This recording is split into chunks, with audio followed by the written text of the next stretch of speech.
morning. We're on the record in case number 2022-00347, electronic alleged failure of Farmdale Water District and its individual commissioners, Scotty Woolridge, John Daly, and Eddie Herod to comply with KRS 278030, 807 KAR 5006, Section 4, Sub 4, 807 KAR 5006, Section 26, and 807 KAR 5066. My name is Kent Chandler. I'm Chair of the Kentucky Public Service Commission and will be presiding over the hearing today. Joining me is Vice Chair Angie Hatton and Commissioner Mary Pat Regan. I'd ask if you have cell phones that you please turn them off or set them to silent. The purpose of today's hearing is to take evidence in this matter. Before we get started, we'll have an entry of appearance of counsel for Farmdale. Damon Talley, Hodgenville, Kentucky, with Stall, Keenan, and Ogden. Felicia Moore, Lexington, Kentucky, from Stall, Keenan, and Ogden as well. Thank you. And for commission staff? Jason Collier. I reviewed the record, and it looks like, Mr. Talley, you all filed, or Ms. Moore filed notice on the 7th that the notice ran on the weekend edition, March 2nd and 3rd, in the State Journal. Is that right? Yes. All right.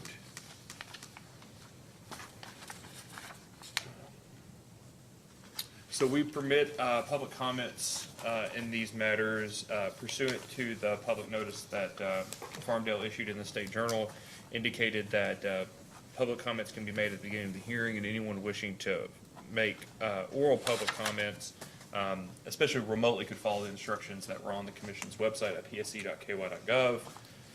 As of 9 a.m., no one had indicated their interest in providing those public comments remotely.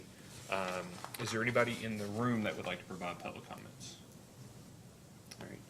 Seeing no one, insofar as somebody watches this case or is watching it live, or watches this hearing before the submission of this case, or is watching it live, public comments can be provided at any time during the pendency of a matter. We just ask that your comments indicate your name, the case number, and where you're from. The case number in this matter is 2022-00347. You can provide public comments a number of ways, either through our website at psc.ky.gov. You can email it to the PSC at psc.comment@ky.gov, or you can mail them to the Public Service Commission at 211 Sower, S-O-W-E-R, Boulevard, Frankfort, Kentucky, 40602. Although I guess this is the one hearing I don't have to spell sour. I think most people in Franklin County spell sour that way. All right. Since there are no public comments, how many witnesses do you have today, Mr. Taylor? We have the 3 commissioners and the general manager. Okay.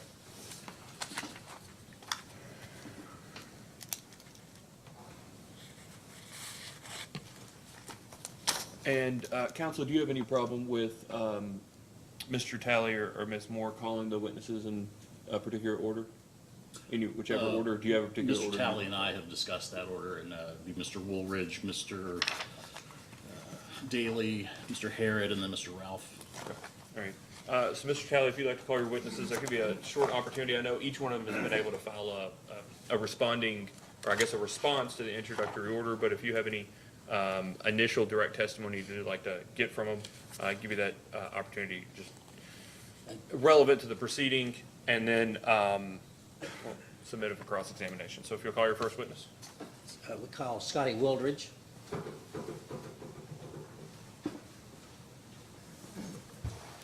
Mr. Woolridge, please raise your right hand.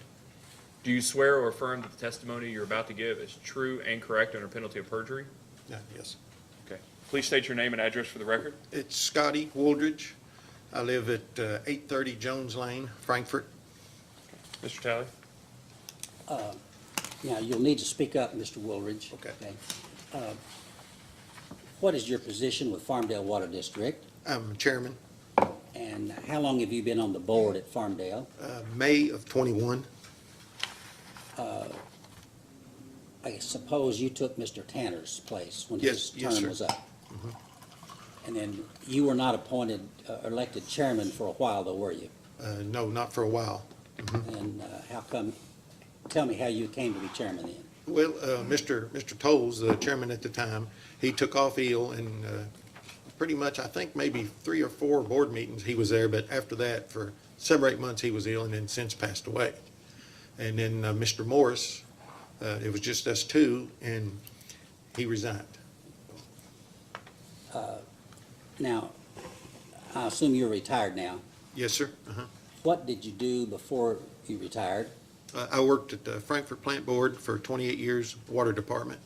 And have you been able to utilize any of your skills from the Frankfurt Plant Board or the connections you had or relationships to, since you've been commissioner at Farmdale? Yes, sir. Uh-huh. Tell us just a little bit about that. When I was at the plant board, when I started out in the meters, installing, and I did every job there was up until I was supervisor over construction the last 10 years before I retired. Do you still have relationships there that you've been able to tap into to assist Farmdale? Yes. Explain that just a little. Different times, we don't normally stock a lot of big fittings, and the plant board would assist us, and we would borrow fittings from them and replace them. They've helped us finding some leaks. They help test our meters, things like that. Any aspect to water, they've helped us with. The witness is now available for cross-examination. Counsel? Morning, Mr. Woolridge. Can you hear me okay? Yes, sir. Can you tell me what water training you've had since you've been with the commission? Well, since I've been with the commission, I haven't. I've used all my experience, but I had a 4th class license, water distribution, but I let it lapse just before it really lapsed about 6 months before I took the commission job. And our records show that you've completed 12 hours in 2023 for the PSC water training. Yes, sir. Did you have any prior to 2023? Not since I've been on.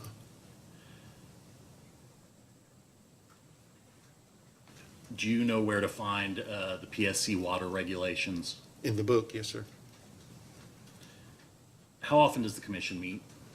Well, normally you would meet once a month, but some of us, or if not all of us, are in that office answering questions. We fix leaks. We go out with the crew and help. It's not a once a month job right now. Do you have scheduled meetings once a month? Yes, sir. The first Friday of the month.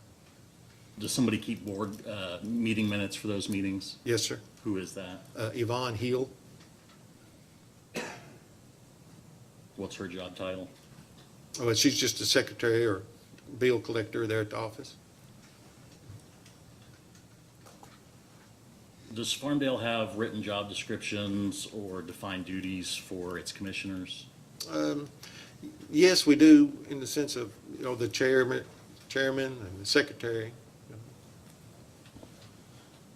And would you be able to provide documents regarding that if we were to ask for them post-hearing? Yes. Can you tell me generally what you consider your job duties to be? Well, I oversee the daily billing, the daily aspect of things, and then the manager, he reports to me most of the time every day. I know where they're going and what they're doing.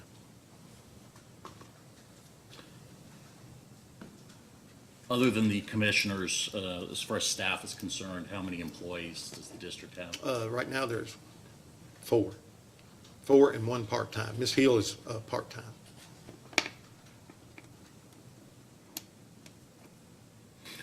And do you know what their job titles are? Jan is office manager. Devin is just a secretary there in the office. Ms. Hill, she helps them on the billing when it gets busy, and she's there at the meetings when we have a meeting. Chris is the manager, and then we have another Chris that's an employee. So we got Chris and Chris. What is the other Chris's last name? What was it? O'Brien. we've had quite the employee turnaround. So how many of those employees are out in the field doing things like checking for leaks, inspecting the There'll be system? three full-time employees. We're one short right now. We haven't hired. We've got an interview, and supposedly he's coming to work for us. So that'd be Mr. Ralph, Mr. O'Brien, and who was the part-timer? We won't have Spencer, Mike Spencer helps with our meter reading.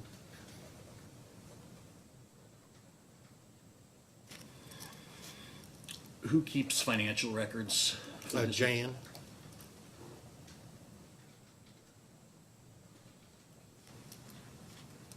I'd like to talk for a minute about Jamie Roberts. Can you tell me when he started working for Farmdale District?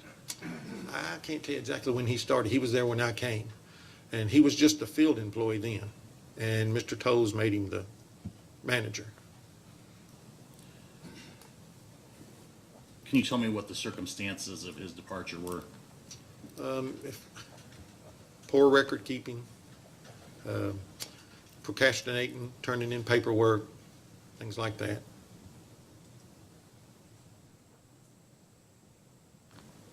So he was terminated. Ma'am? He was terminated then? He didn't Yeah, quit? he was terminated, yes. And how was it that Mr. Ralph was chosen to replace him as manager? Well, he had a lot of experience in the water. He has his license now. He had just had a lot of experience, not just with managing, but fittings, pipe work, different things like that. What were his job duties prior to being promoted to manager? He was just a field employee. He put in meters, installed meters, fixed leaks, repairs, kept up with the maintenance and the materials.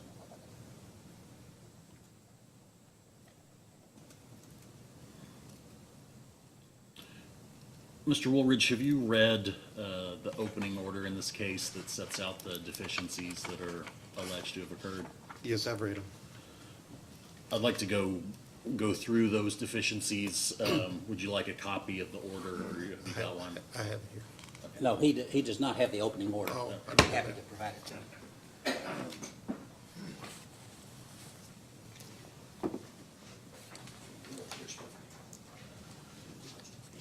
Would you like a copy?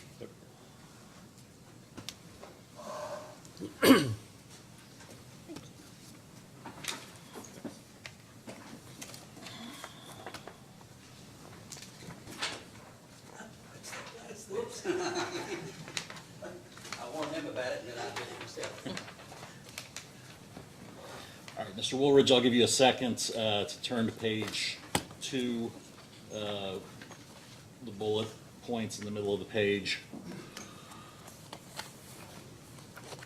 We're going to skip the first bullet for now because that's sort of a bigger issue, and going to look at the second bullet point on page 2 regarding quarterly meter reports. Is it correct that Farmdale failed to keep quarterly meter reports? Well, I don't know. We have meter reports, but we've since turned all that around. It's a whole lot better now than it was in the past 2 years.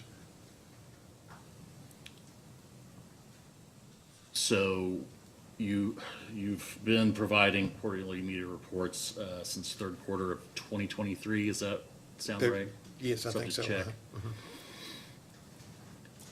Do you know when you last filed a meter report before that? No, I don't. And when I say you, I mean Farmdale. I'll try not to say you. I'll try to say Farmdale when I mean Farmdale. Do you know why meter reports were not being filed before 2023? No, I don't. It has to have been with the management that we had then. Do you know if meters were being tested at all? Since I've been there, we've started testing meters, yes. Even the district meters. Were you, We use the plant board to test them. Uh-huh. So was the plant board doing periodic testing? For us, yes, they test the big meters once a year, and then we tested our meters, they test our meters for us, the zone meters. So do you believe all periodic meter tests were being done, they just weren't being reported adequately? Yes, they was being done, but they wasn't turning the paperwork in. Do you know if meters were being tested when they were removed or replaced? We do that now. They wasn't doing very much meter testing in the past, from, I'm gonna say from 2012, when they changed out every meter. And of course, at that time, that seemed like a good idea. But now, it's 13, 14 years later, and those meters aren't working. So from 2012 to 2022, Roughly, yes. you don't believe the meters were being tested when they were replaced? Not unless somebody requested their meter to be tested. Okay.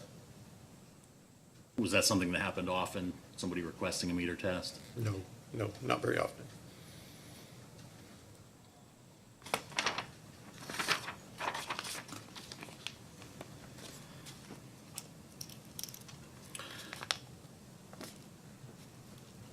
Is it Mr. Ralph's duty now to submit those tests either to the PSC or to whoever files those with the PSC? He's working on that stuff now.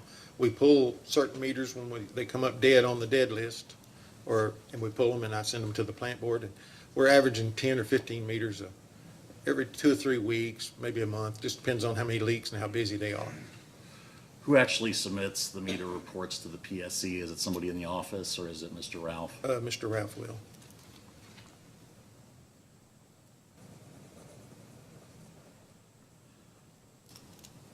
Is there a backup person besides Mr. Ralph that you would expect to file meter reports if Mr. Ralph left Farmdale's employment, or if he was out for an extended period of time? Well, the other Chris will eventually. He's in process right now of getting his license. And I'll certainly ask Mr. Ralph this as well, but has Mr. O'Brien been instructed to file meter reports if Mr. Ralph is out? Yes, he's being trained right now for all that. All right, let's move on to the next bullet point regarding annual written inspection records.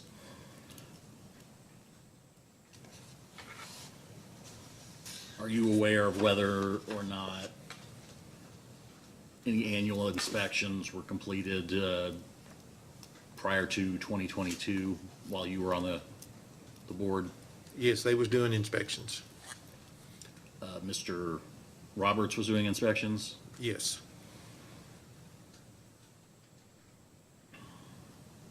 Do you know if he missed any? I'm sure he did. Well, do you know if there was a certain time each year that either the board expected him to do an annual inspection or that he scheduled to do an annual inspection? Repeat that again. What time of year was the annual inspection scheduled to happen? Usually, I guess it was around February, March, somewhere in there. And is that because Mr. Roberts scheduled it that way, or the board scheduled that way, or that's just when somebody remembered that it was supposed to happen? Just the public service usually would come by, do their part of the inspection, and then they'd give him a list of things, which wasn't getting done.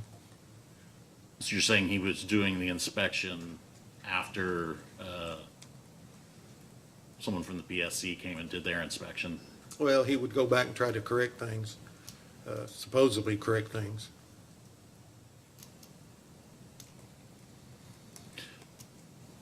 Am I characterizing it correctly then to say that there wasn't necessarily an annual inspection scheduled, it was more of a response to deficiencies that the Yes.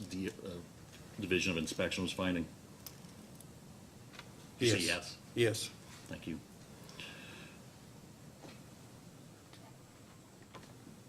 Is it Mr. Ralph's duty now to do vehicle or equipment monthly inspections? Yes. Does anybody else work on the vehicles or equipment? Oh, well, we have, we take them to Goodyear for servicing and different things like that, brakes.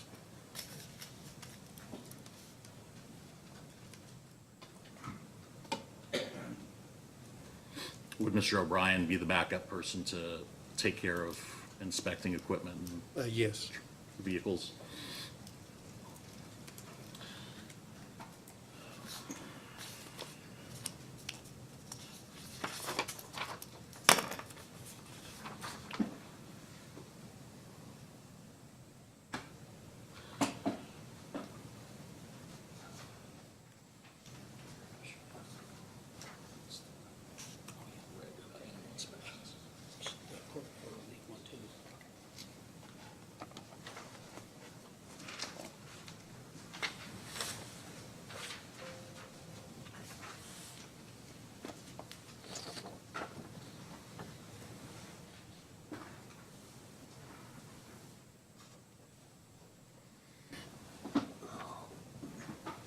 Mr. Woolridge, the document that I just handed to Mr. Talley is the annual written inspection regulation that is referenced in the opening order, the third bullet point. Have you reviewed that regulation before? Yes, I've seen this.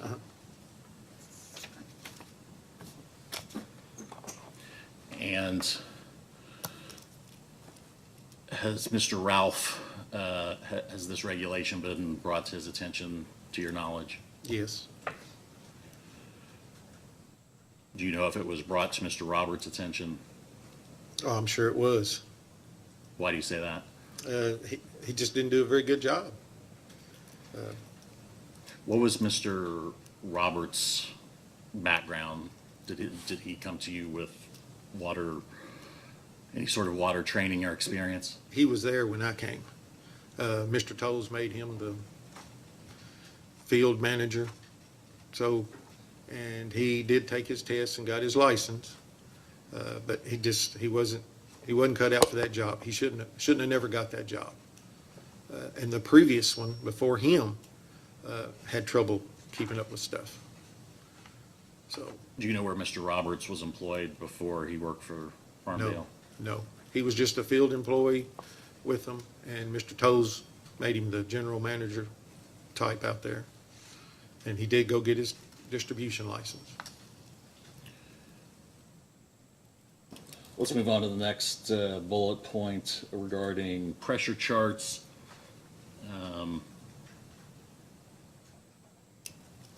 According to what's been filed in the record, Farmdale's admitting that pressure charts were not maintained. Is that correct? Yes.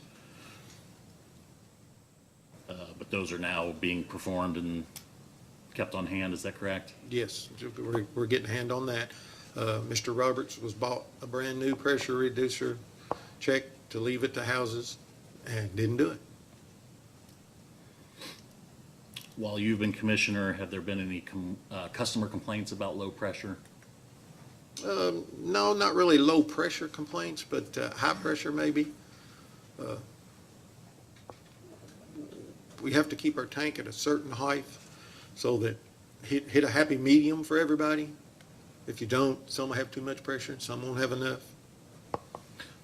So were any of these adjustments done in response to customer complaints about pressure? Yes, we've installed some new pressure reducers.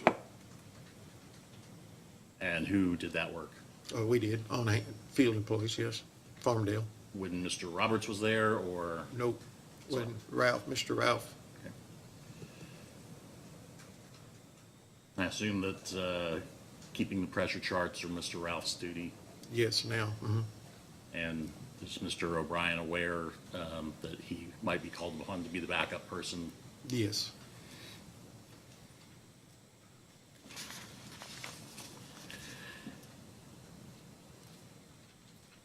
Next bullet point involves maintaining interruption records. Again, responses filed on the record indicate that you're admitting, or that Farmdale is admitting that it was not filing interruption records. Is that correct? We've been filing them. I don't know in the past how they,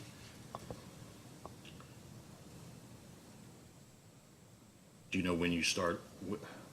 more or less when Mr. Ralph came in. Yeah.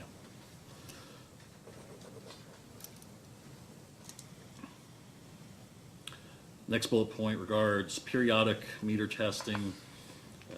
This file on the record indicates Farmdale was not conducting all of its periodic meter testing.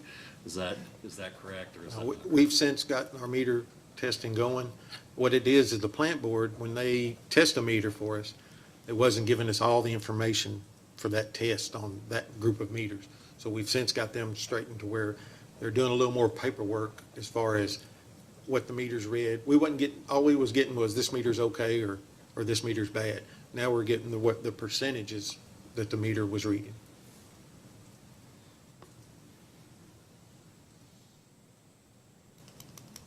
So the the qualified infrastructure improvement plan that was filed on the record recently indicated that the district has 2,655 customers. Does that sound right, subject to check? Yes, yes.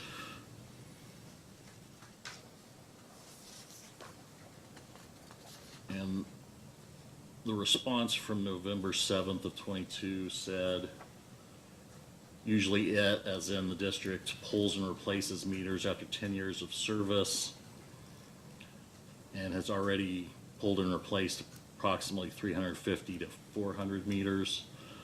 So does that mean there are up to 400 new meters in service that have been put into service since when, I guess, is the question? Somewhere's around 22. Okay. And that's roughly the number, between right at 400, I would say. New ones have been replaced. When a meter goes bad, or we have some checked and they're bad, we replace them with a new meter. Do you know what the useful life of the meters is, or how it's reported in your financial records? Roughly, the meters we're using, the iPearls, are roughly around 10 years.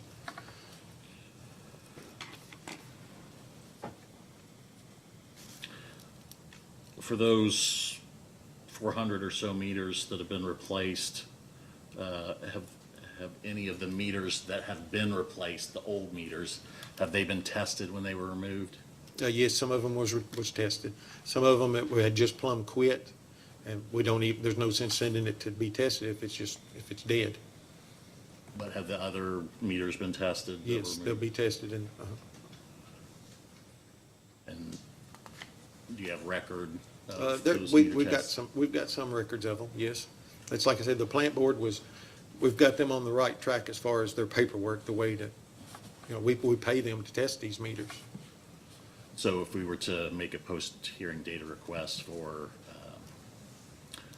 meter replacement tests, you'd be able to provide those? We could provide you with some, yes, I'm sure. I don't think it'll be a full 350 or 400.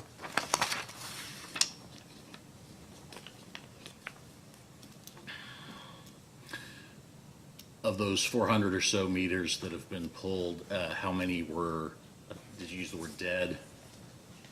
Probably 80% of them or better. The meters have just outlived their lifetime.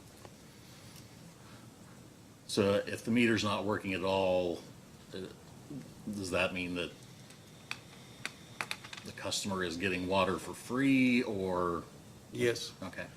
We would have to estimate, the meter might be working right now, and then the next month it might show that it quit. So we would estimate, especially if it's just a household, until we get the meter replaced. So they would be estimated maybe 1 month if the meter goes dead. And when the meter goes dead, 9 times out of 10, it's always been in the customer's favor. It either quits or it's working. I'm sorry, can you clarify your response? You say 9 times out of 10, it's in the customer's favor. That implies it's slow. It's slow. Yes. But when you're saying dead, It that completely implies quits. that it's not registering usage at all. Yes. But then you said it's either working or it's not, as if Well- it's either registering accurately or it's dead. But you would agree that they go slow before they go dead. Yes, yes. So just if it goes dead 1 month, that doesn't mean it was accurate. It was most likely not accurately registering the month Maybe. before. Would you agree? Yes, maybe it could be inaccurate for years. Right. And that, I mean, you're an expert on this as much as anybody we've had up there in terms of Well- you've had a career doing this. Yes, Yeah. And they don't just go bad overnight. no. Okay. It's just a slow process, especially with what they call an iPearl. It doesn't have any moving parts in it. So it'll slow down or then it'll quit. And all of that is treated or purchased water. Well, Purchased. for your all's instance, purchased water that is being used, that is not being registered and paid for by that customer, which means it's being paid for by all the other customers. Yes.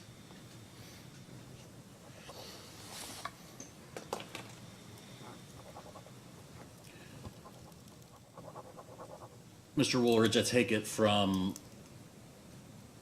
the discussion in the Qualified Infrastructure Improvement Plan and your testimony that replacing the meters is a priority because of the water loss, that what you just described is potentially a significant reason for the water loss? I mean, I'm sure that the meters, and yes, I'm not going to tell you we don't have a few leaks. We do have leaks. It's due to, most of the time your leaks are due to poor installation or poor materials. You know, back then, you're talking about 1964, 5 water lines that's been put in.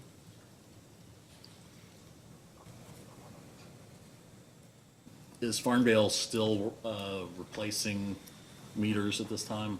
Yes, we can only afford 30 or 40 at a time. You know, average price of your meters is anywhere from 200 to 250, depending on which meter you get, what style. We're trying to get away from the iPearl. Why is that? Just, they're not very good meters. Back when they changed them out in 2012, that was the cheapest thing they could put in. And what they was wanting to do was get away from a person physically having to go read that meter. So now, those meters are going bad, the batteries and the readers are going bad, which nothing to have 600 meters you got to go back and hand read because the batteries and the meters not registering or putting out the signal when you drive through. So you physically have to open the vault and read the meter. Let's talk for a moment about Frankfurt Plant Board. How did they become involved in helping Farmdale with testing meters? If we test a meter, we have to send them to Bowling Green to be tested, and it's quite an expensive feat. And I've talked to the plant board, and they was willing to test meters. They can test 6 or 8, 12 at a time. They do have a certified meter bench. Willing to test, as in you're paying them to test, or they're just No, they, doing it for the benefit of no, that Franklin County? we pay them. We pay them. I'm not sure how much it is. It's not much. They just test them, and in their, like rainy days when their employees aren't changing out meters, they'll test meters, and they'll test our meters. Do you have any sort of written documentation of, let's say, an agreement, or is it just Just a by phone or by by phone. email? Yes, I call and say we've got 12 or 15 we'd like to get tested, and they'll say drop them off. We tag them and drop them off. And would you be able to provide information post-hearing about how much you're spending on those tests? I'd have to call Jan. Yes, we will provide that. Thank you.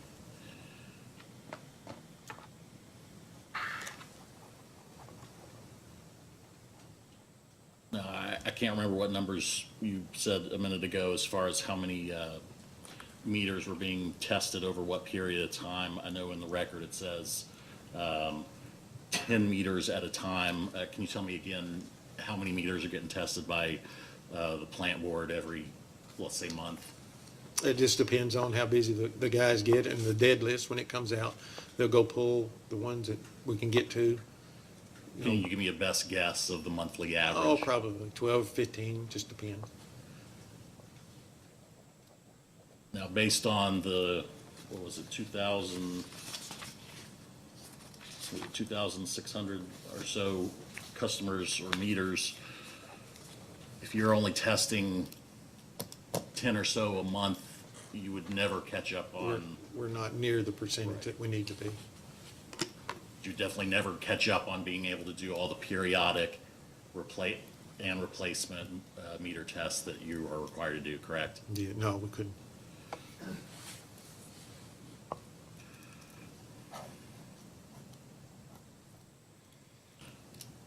All right, let's move on to the next bullet point, which has to do with the safety program and hazard instruction. That's actually the next two bullet points. Prior to the filing of this matter, did Farmdale have a written safety program? No, not until the last couple of years that they did. And who was called upon to prepare the safety program that you have now filed into the record? Chris Ralph.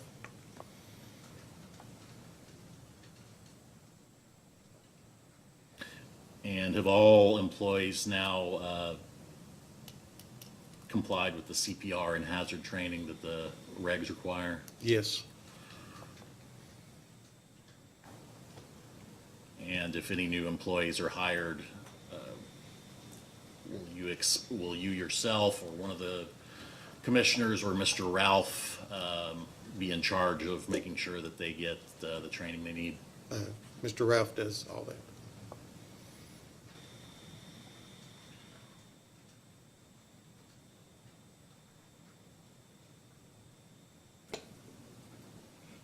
And now he does report back to us what he has done training-wise with every one of them.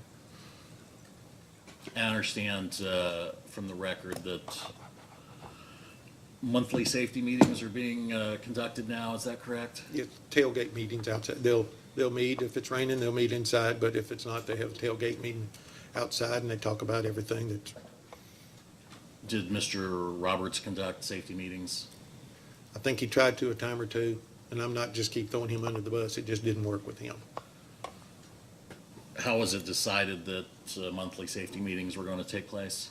When the PSC, we had the orders from when Jamie was there, and then when Chris took over, he does it every month.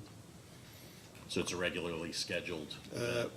Within a day or two, just depends on if they've got a leak, they may have to wait a day, or if it's bad weather, it just depends. They inspect their equipment, trucks, everything the same. I'm going to move on to the next bullet point regarding annual report. Who in your office is responsible for filing annual report with the PSC? Chris files the reports. And if Chris were to leave Farmdale or be out for a while, who would that fall to? It would fall to the other Chris, Excuse me, Jason, I'm not sure that that he understands which annual report you're talking about. Because, are you on page 3? The top bullet point there? Yes, page 3, the first bullet point. You're talking about the financial annual report, correct? I mean, the annual report has things besides financial information. It has, water loss percentage and whatnot as well, and information about the commissioners. And are we on the same page about what I think so. document we're talking about? I know there was a discussion, or Mr. Talley may have filed something in the record. There's also a gross revenue report that is a separate document due on a separate date. Do you know who is responsible for filing that financial record? The auditors, they come in and audit us.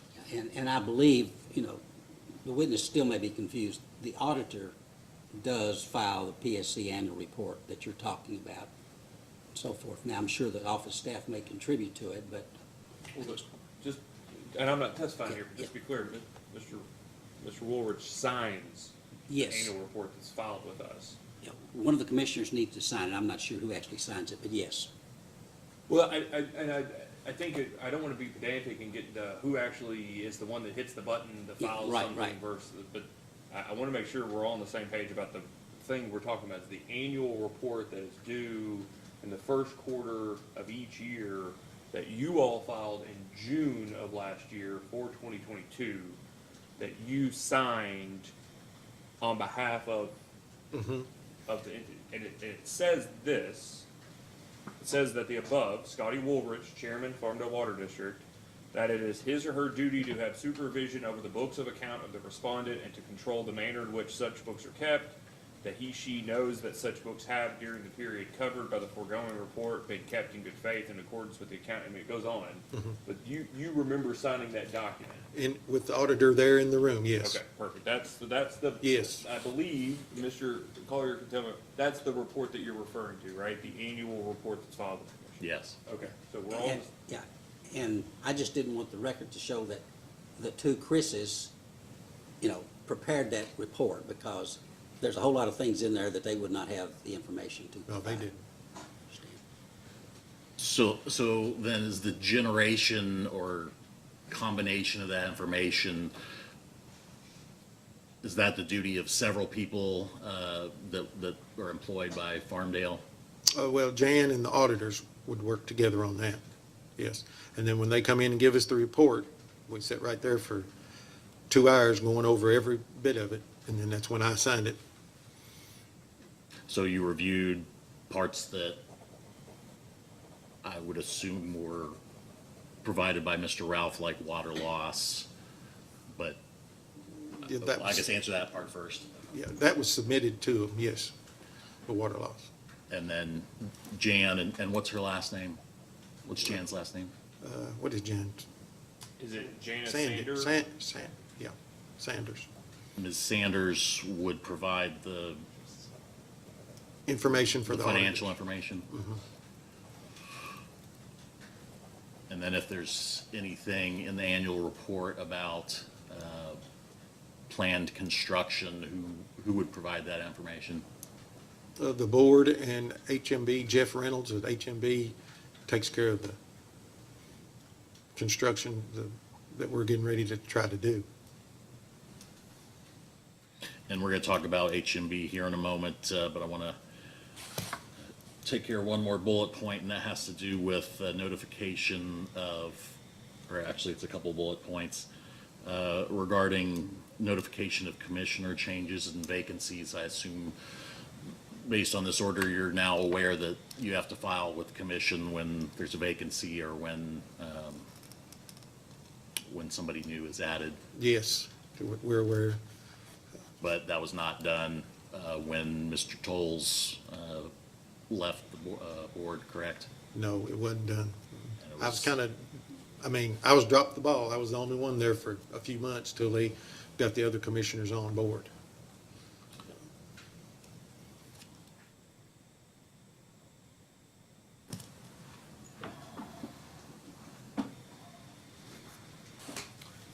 I'm going to pass out a copy of the recently filed Qualified Infrastructure Improvement Plan. I believe he has a copy of that.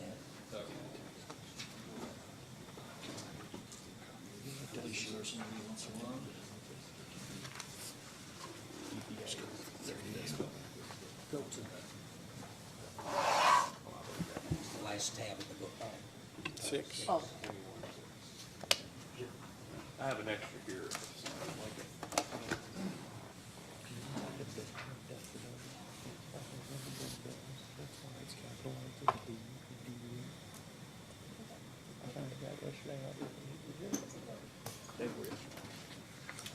All right, Mr. Woolridge, have you seen this document before that I just handed you?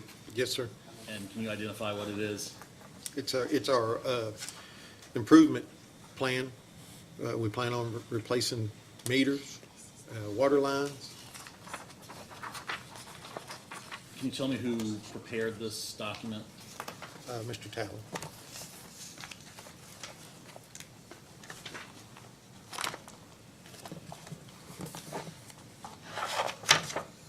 Can you tell me what role H&B Engineering had in, I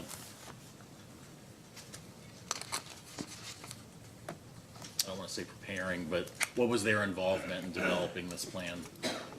Which lines we would replace first, I'm sorry. Can you which speak water up? lines we would replace first, the ones we was having the most trouble out of, such as that, getting easements, different things like that.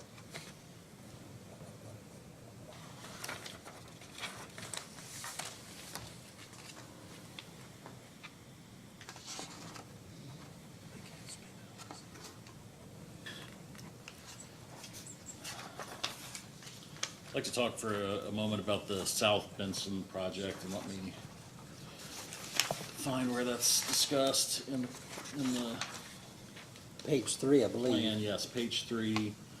I know it says, for some unknown reason, the customer's service lines were never transferred to the 6-inch water line that was installed in that area. Do you have any idea why that never occurred? I asked the same question when they told me there was a new line laying there, and we was fixing leaks on the old line. Do you know who the contractor was that? That was this? before me.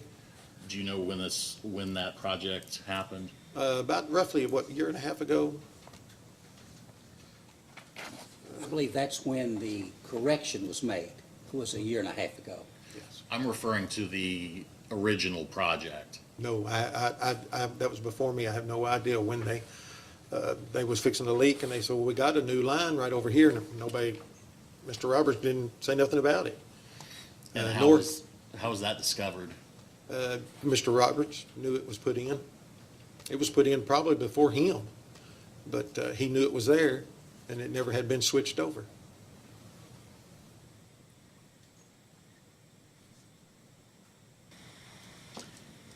And the plan mentions. I'm sorry, that- just so quick. Yeah.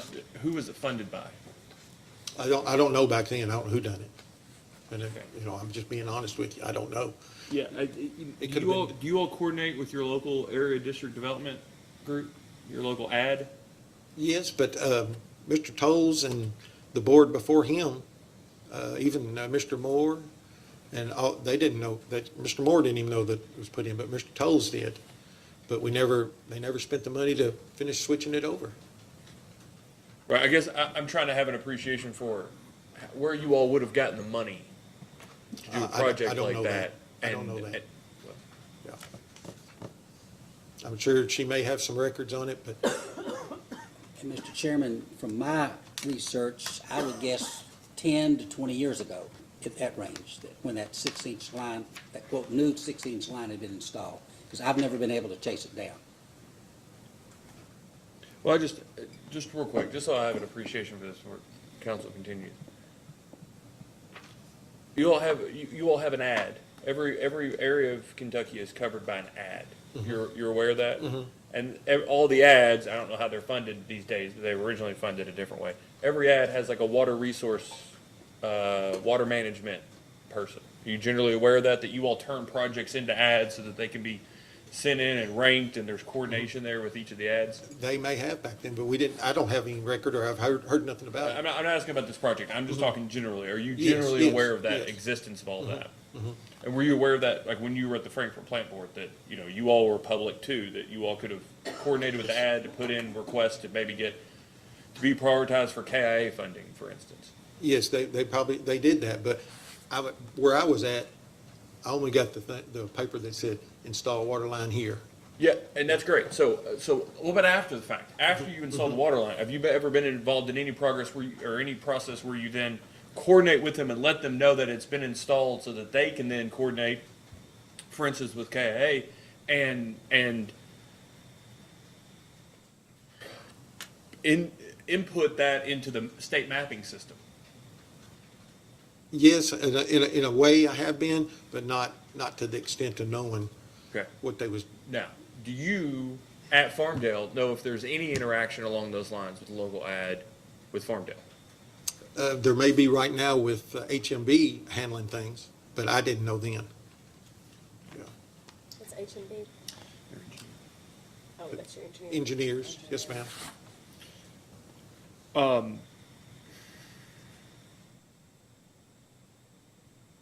Let me just ask this, I know it's not my turn, but if the PSC had not come by, you're an expert on this. We almost never have people on water district boards that have worked at water utilities, for instance, right? It's just, there aren't that many people that work at water utilities these days. But if, based on you coming in after the fact, or you coming in when you did, I'll say it that way, you coming into the board when you did, what would the water utility look like now if the PSC hadn't done its periodic inspection?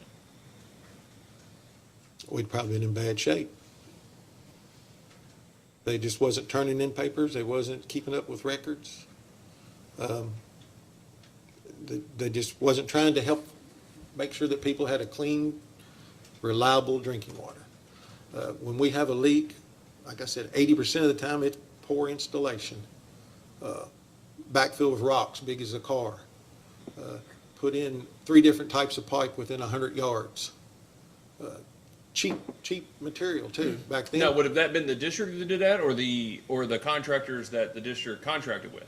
It would probably have been the contractors that the district contracted with back then. And does the district personnel, in your experience with the size of utility that you all are, is the district personnel actually overseeing that contracting, or is historically the engineers that have worked with them overseeing that contracting? We oversee it now ourselves. We physically go out and see the pipe installed. But these rocks as big as a car situation. Back then, they didn't care. But that's the responsibility. I'm asking whose responsibility was it? Was the expectation in your understanding that the district was going to be overseeing those things, or the engineers were going to be overseeing those things? Back then, it would have been the engineers. The And district. are you all still using the same engineering firm that you did back then? No.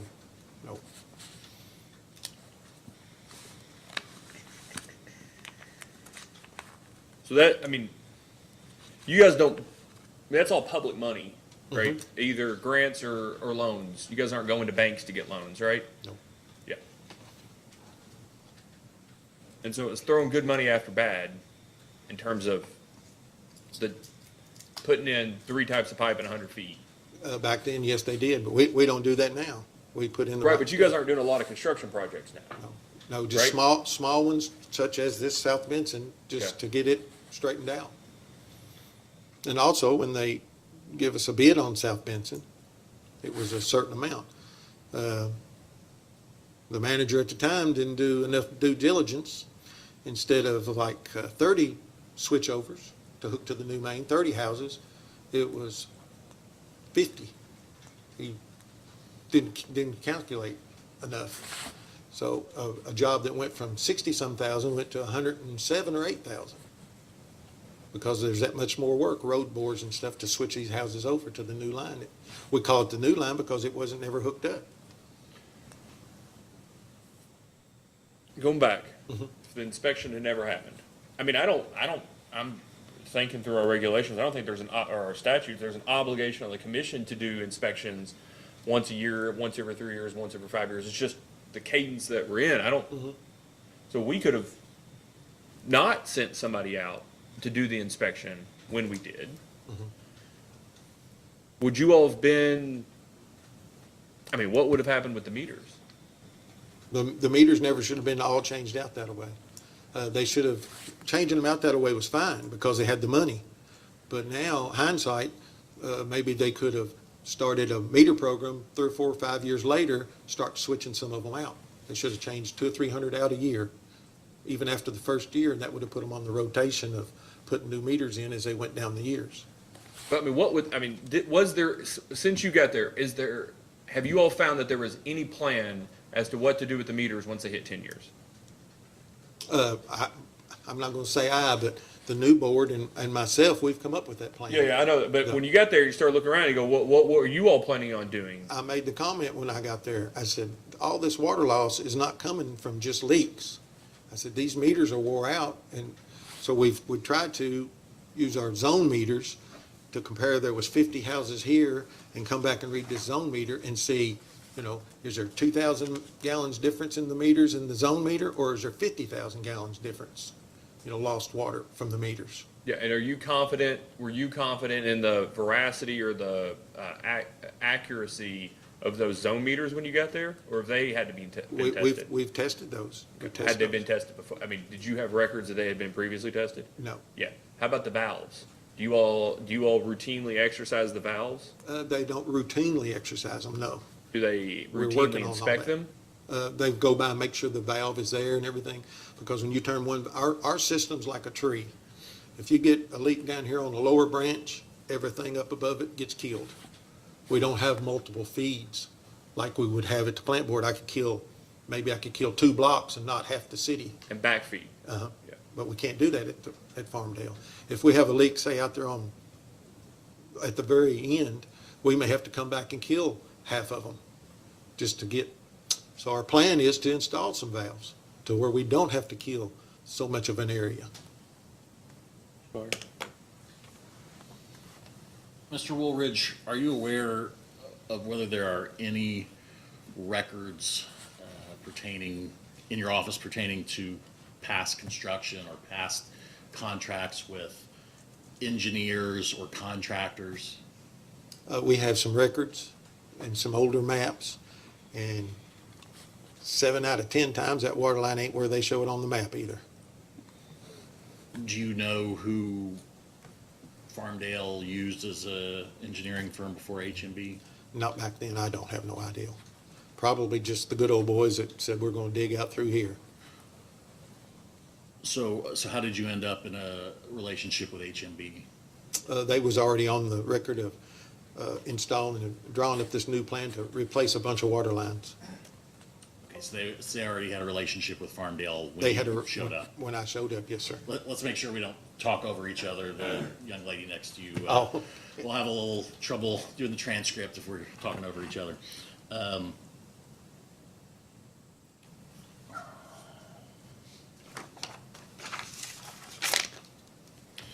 So page 4 of and I'm gonna call this a quip, because that's what we call these around here, and it's faster than saying all the words.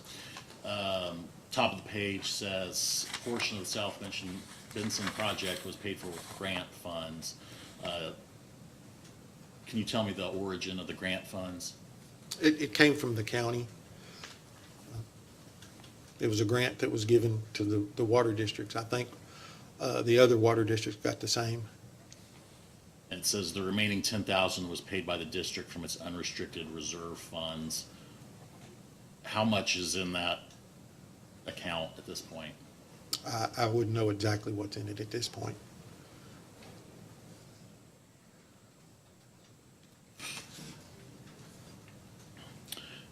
Then the rest of that paragraph lists off some expenses that were paid for a line locator, engineering services.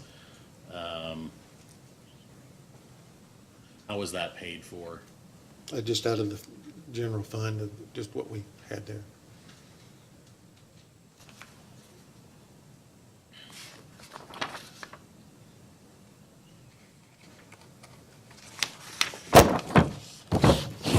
For the last,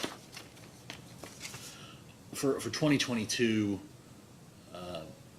it's correct that the district operated, or they had a negative net income for 2022. Probably, yes. How did you fund operations? Just day to day, when the money comes in. You said a minute ago that you weren't borrowing anything, correct? Well, the only thing I guess we borrowed was to buy a machine and a truck, which will be paid for with a grant. Do you have like a line of credit? I'm sorry, We explain for me what you just said. We had CDs, and we just borrowed the money to buy a machine to dig with, an excavator, and a truck. We was down to a wheelbarrow and a shovel. Trucks was wore out. The old excavator we pretty much red tagged it. It was too dangerous to even use.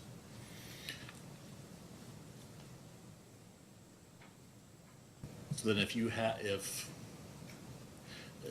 Did you ever have an incident in 2022 where you would have been unable to make payroll without dipping into the reserve fund or borrowing or moving funds from some other account? She could have had to move some money around and then put it back, yes, till the money came in. So the person that would know most about that would be Jan. Sanders. And if we have additional questions about that, she would be able to provide information for a post-hearing data request. Yes, sir.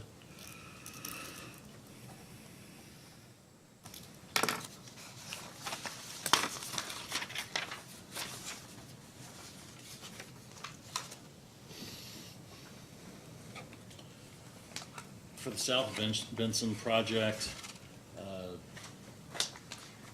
did you request a CPCN with the PSC? Do you know what a CPCN is? No.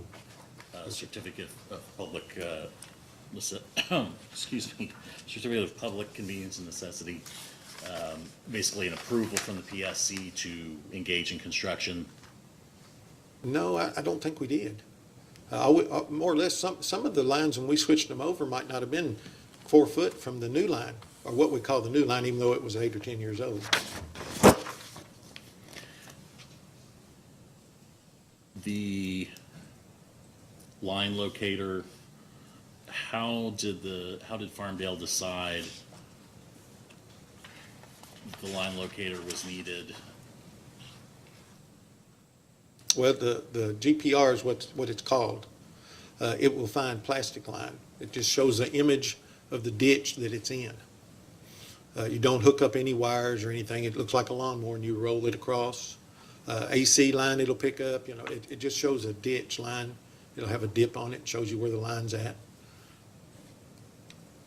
And was this equipment replacing previous line locator that Farmdale used, or is this the first one that Farmdale has purchased? Or? It was the first one.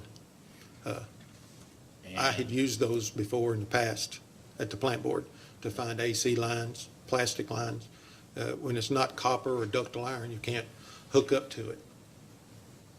So before Farmdale bought the line locator, did you just rely on the maps as far as locating lines?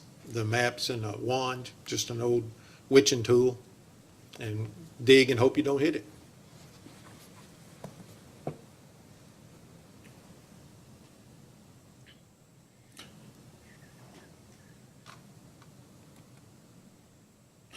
Is there any other equipment that you believe Farmdale needs to find or repair leaks? Not that I'm aware of at this time. We use the GPR, we use our machine, we use witching wand. Sometimes they'll, in experience on the map where they've marked it from before.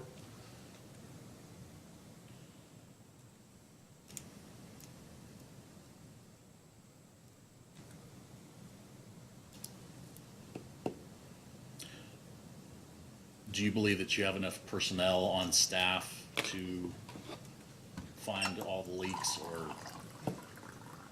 most of the leaks? Yes, when we're fully staffed, yes. Right now, we're still 2 men down. If you had more personnel, would it actually help at all to find leaks, or are you limited by the fact that you just have the one line locator? Well, the line locator is just going to locate the line itself. It's not necessarily going to help find the exact leak. We've used Kentucky Rural Water. They've come and helped us find a few leaks. But like I say, I don't think that most of our water loss is not due to just leaks. Can you explain for me the process? You just indicated a third party finds leaks for you. Can you tell me what they do and how often they come in? When rural water comes in, he runs a test. He can put a machine on the water line at a certain point, and then he can compare it to the meters. He's got his percentages down to what these meters, a household of 3 usually uses a month, and then he compares it to his meter, and then he'll say, most of the time, a lot of times he'll say, no, it's good out here, like out in the country and way out in the district. He'll say, no, they're fine. It matches the numbers and the percentages are matching what's going through here.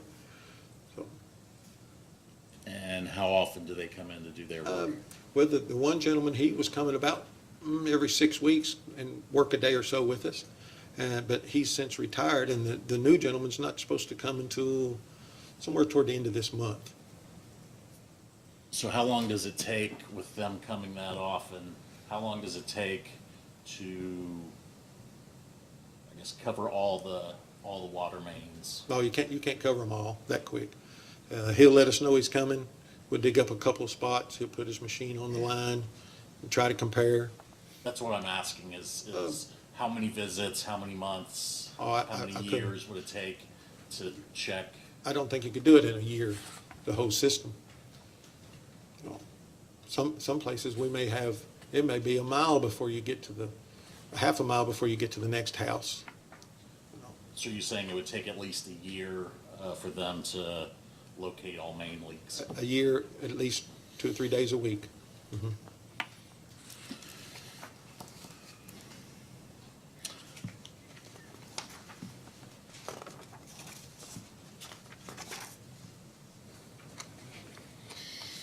If you could flip to page 7 of the quip,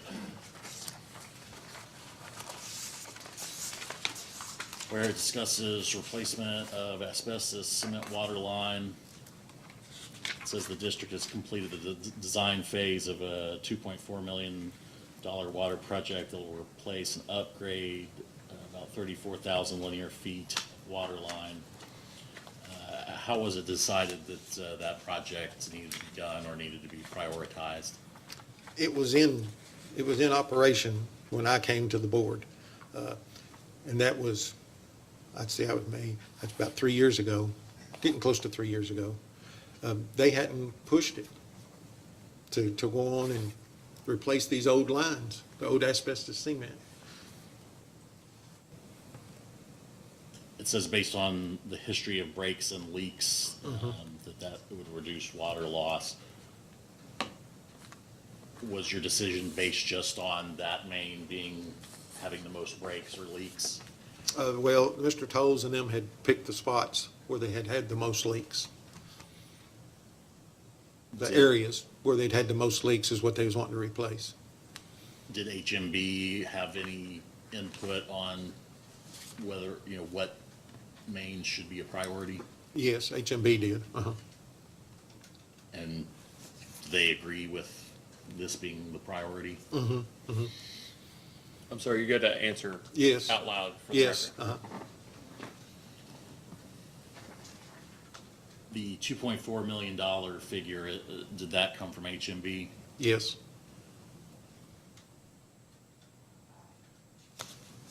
And if we were to ask in a post-hearing data request for any documentation of a breakdown of costs for that, would you be able to provide that?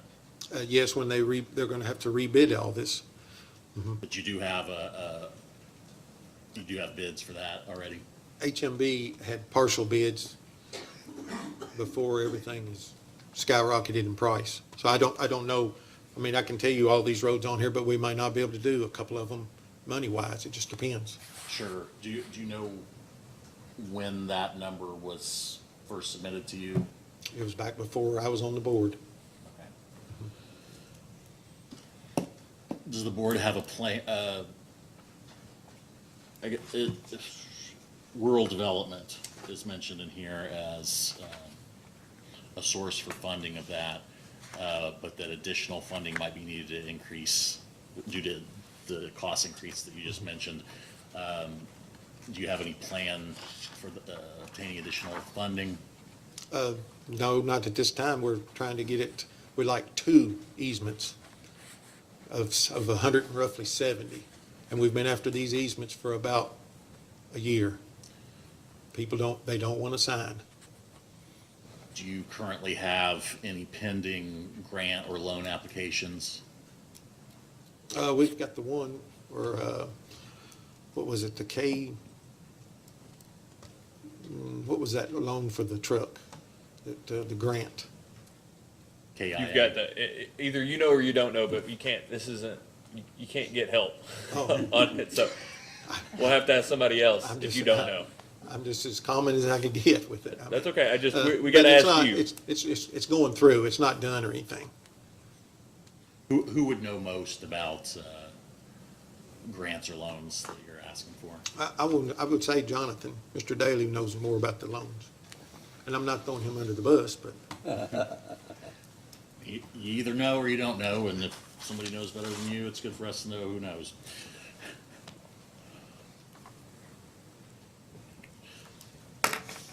Flipping back a couple pages to, let's see, page 4 discusses zone water meters, which you talked about briefly. Council, if you're gonna switch kind of subjects here, let's take a short recess. We'll Yeah, take let's take a recess until 10:50. We'll take a 20-minute recess.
Back on the record in case number 2022-00347. Council, to continue with your questions. Thank you, Chairman.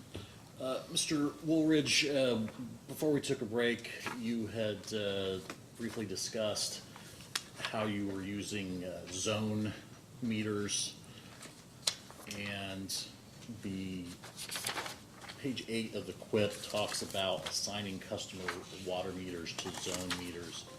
Can you explain for me how what's described on that page of the QUIP differs from what you explained earlier?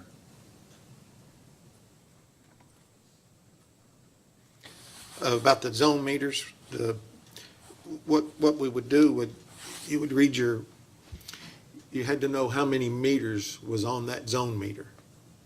So then, let's just say that there was 70 meters, and they read, just for a number, just say 80,000 gallons. And then you go back and compare that to your zone meter, and if your zone meter come up with 82,000 gallons, you'd say, well, that could be meter loss too. But if it come up with 25,000 gallons more, there's trouble somewhere. It could be all the meters, different meters, not picking up all the water, only picking up 80%, or you could have a leak. So, we'd start checking creek crossings, road bores, things like that. Back when cold weather was here, when you had that 6 degrees, some of the guys, sure, we had some frozen meters, but while they're out, they know where the water line is. You'd look for steam, because if you got a leak and that hot water is coming up, while they're out, they would kind of patrol a little bit. So what's described in the QUIP as assigning customer water meters? Is that something that's already been done? Yes, your customers are assigned their water meter by the number that's on the meter itself. It'll have a manufactured number. So if the manufactured number goes to Wood Hill Apartment 3, then you would know, which meter is feeding what. So I guess what I'm getting at is assigning the water meters to the zone meters that's discussed in the QUIP. You're just telling the PSC that this is something that we're doing, that we're going to keep doing? Oh, yes, we'll keep doing that, yes. That could And change. Mhm. Is there any sort of tangible cost associated to doing that? Maybe a little more office time to make sure you've got the right area of meters to compare to the right zone meter.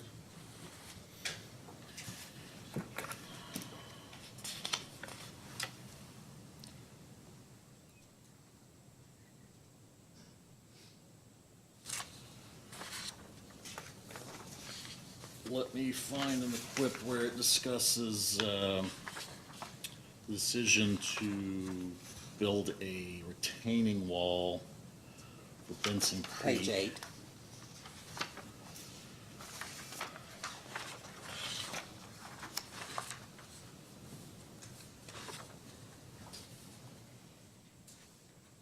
Top of page 9. Yeah, top of page 9 mentions that Franklin County Fiscal Court wants to protect the integrity of the county road, and there's a cost-sharing agreement.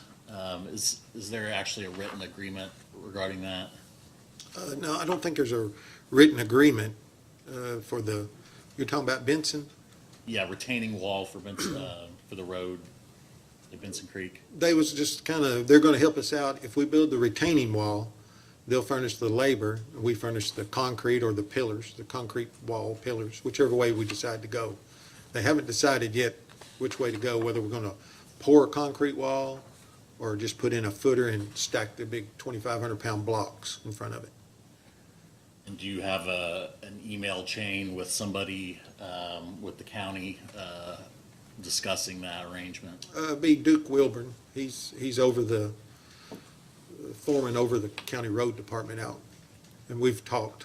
What was that last name? Wilburn, Dookie Wilburn. Wilburn? When you say you've talked, the question I think that Mr. Schooler is asking, do you have anything in writing? No, no. Do you expect there to be? Oh, there would be when the final decision of which way to go, and the county judge is aware of that too. And have you agreed to a certain percentage of, or has the county agreed to a certain percentage that they're willing to pay, or a certain amount? They're furnishing labor, we furnish the parts, or, Okay, you said that, I Yeah. apologize.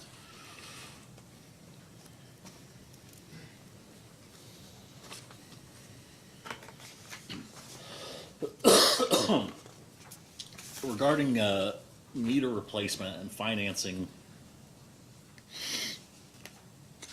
the district seeking to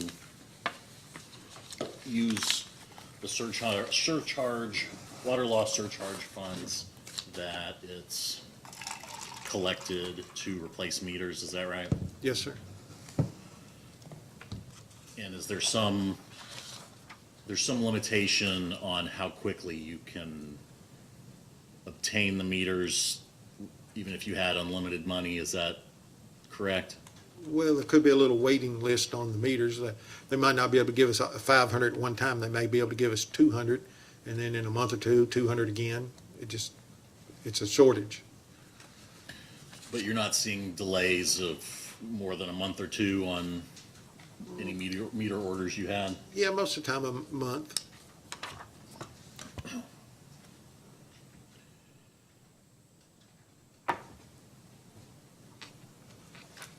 Let's say you were gonna install a batch of 100 meters.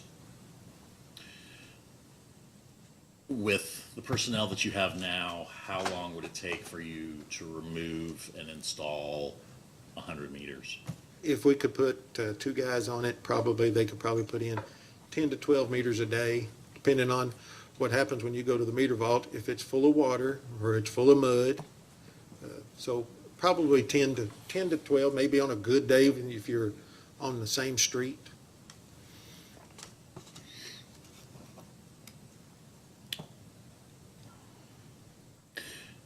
When the meters are removed, but before they're tested by Franklin Plant Board, what do you do with the old meters? They'll just recard them. If they're junk, they're junk. The meters most of the time can't be repaired anyway. The eye pearls are all no moving parts, so we just we can send them back to the factory, and might be some warranty left on them. But we don't want that kind of meter anymore. We'd rather have the other one, and we're hoping that if there's any kind of warranty left, they just put it toward the other meter, the new meter. So if you pull a meter that is completely non-functional, you're either destroying it, throwing it away, recycling it, or sending it back to the manufacturer to try to recover on a warranty claim. We try to send it back to the manufacturer if there's any kind of warranty left. If not, then we just trash it. Okay, and if the meter's being replaced, but is still functional, slow or fast or not, are you keeping those somewhere until you can get them tested? Yes, sir. Where do you keep them? In our little garage, we have a space there, it's storage. Do you have any idea how many meters are in there right now? If I had to guess, I'd say 75 or so, I don't know. And those are just you're waiting for Franklin Plant Board to say, okay, we've tested all the meters you've sent us, go ahead and send us some more. Yes, we'll send them some more. Don't want to overload them all at one time.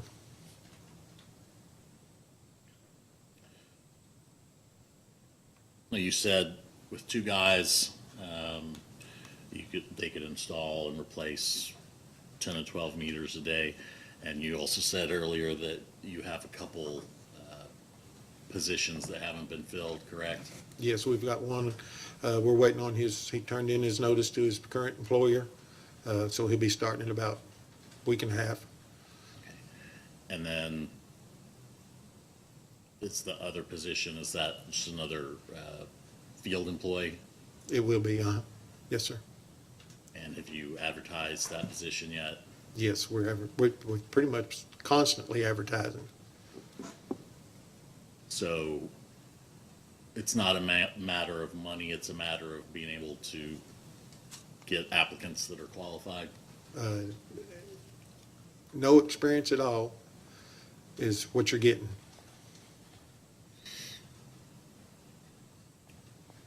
What kind of training does somebody like that receive when they start? Well, we usually will start them out with a current employee, and he'll show them how to read a meter. That's one of the main things, is being able to read the meter. Then he'll slowly work him in on leaks. You know, he might not be in the ditch the first day, but the next day he'll be in the ditch after he sees how the clamp's put on or the pipe's replaced. So would somebody like that be shadowing Mr. Ralph or shadowing Mr. O'Brien or both? Right now it'd be Mr. O'Brien, because Mr. Ralph has his hands full doing his normal daily stuff. And I can ask Mr. Ralph about this later as well, but to your knowledge, when Mr. Ralph was training, was he training under Mr. Roberts, or was he training under somebody else or several people? He was under Mr. Roberts, but he didn't need much training. He pretty much knows what to do. He's experienced.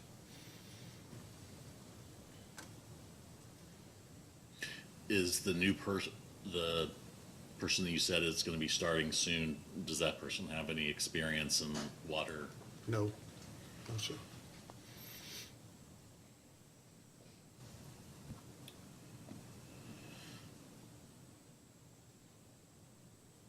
Once you fill that last spot, you'll have how many employees out in the field? Four. And do you feel like, well, let me step back for a second and ask you how the board decided, and, you know, it may go back to before your time, but why 4 employees instead of 2 or 6 or 10?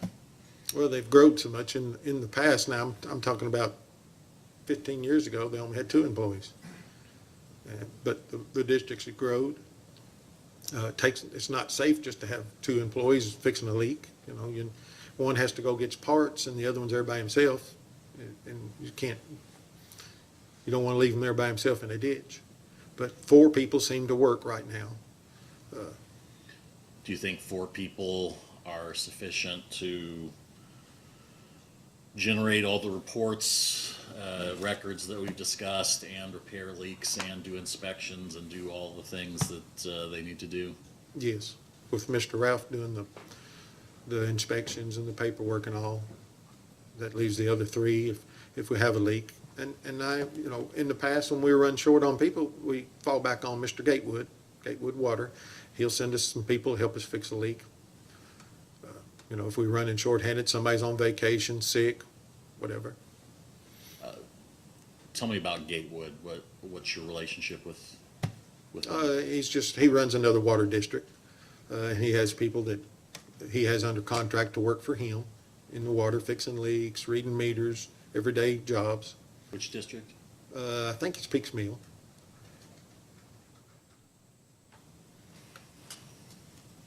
How often do you work with Peaks Mill to get extra employee or extra help?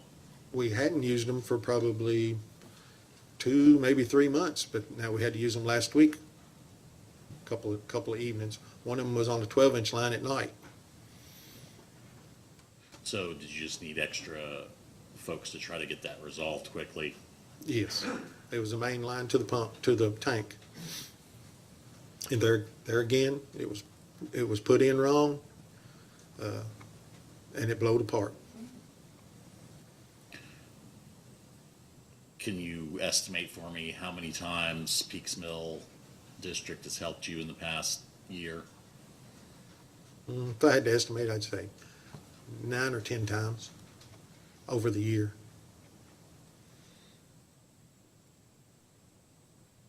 And mainly because didn't have enough employees, quit, or different things like that.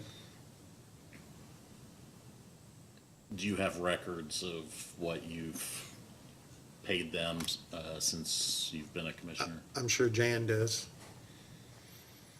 Ms. Sanders. Ballpark figure, do you have any thoughts on how much that Well, I would do be? know the last time we used them over there, it was one day that morning. We put it together. Everything looked good. And we had trouble with we had an old band to put around the pipe. and I believe it was dry rotted, 'cause it's been so long and since it'd been used. It was new, but it was old, and it started leaking. So the next night, we come back in there, and when water usage was down, when people, go to bed, they're not using as much water at peak time, we went in there, they come back, and we repaired it again. And I think the bill I signed, I know the bill I signed was like $1,200 and some dollars. Now, that's 2 different days that they sent 3 guys to help us. No equipment. We had our own equipment. Let's step back again and talk about the meter testing. If you suddenly had to test 100 meters in the next 3 months, what would be your plan to accomplish that? I would go talk to them at the plant board and see how many they wanted at a time. He might say, well, send us 20 at a time over the period of the time. And if Franklin Plant Board wasn't able to do that, how would you test meters? Send them to Bowling Green? Then we'd have to send them to Bowling Green, and it cost, somewhere's around $45 the time you send it, and it comes back per meter. And I apologize if you already told me this, but how much do you pay Plant Board? I'd have to go back and look and see what they charge us. Obviously less than. Oh, a whole lot Bowling less. Green.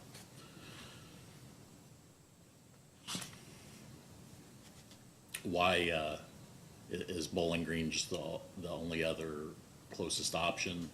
It's the only option that I knew of that was close. That's just the one they had always used.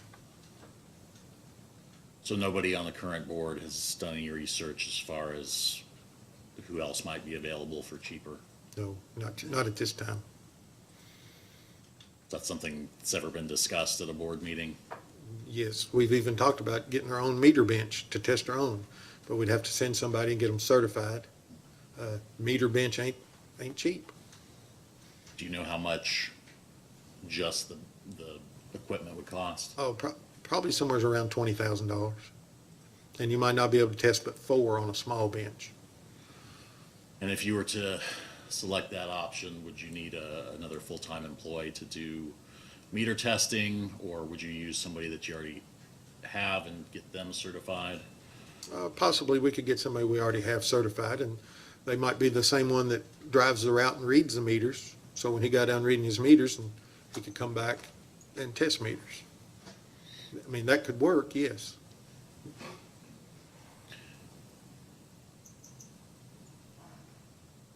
So when you discussed this in a board meeting or meetings, did you decide that,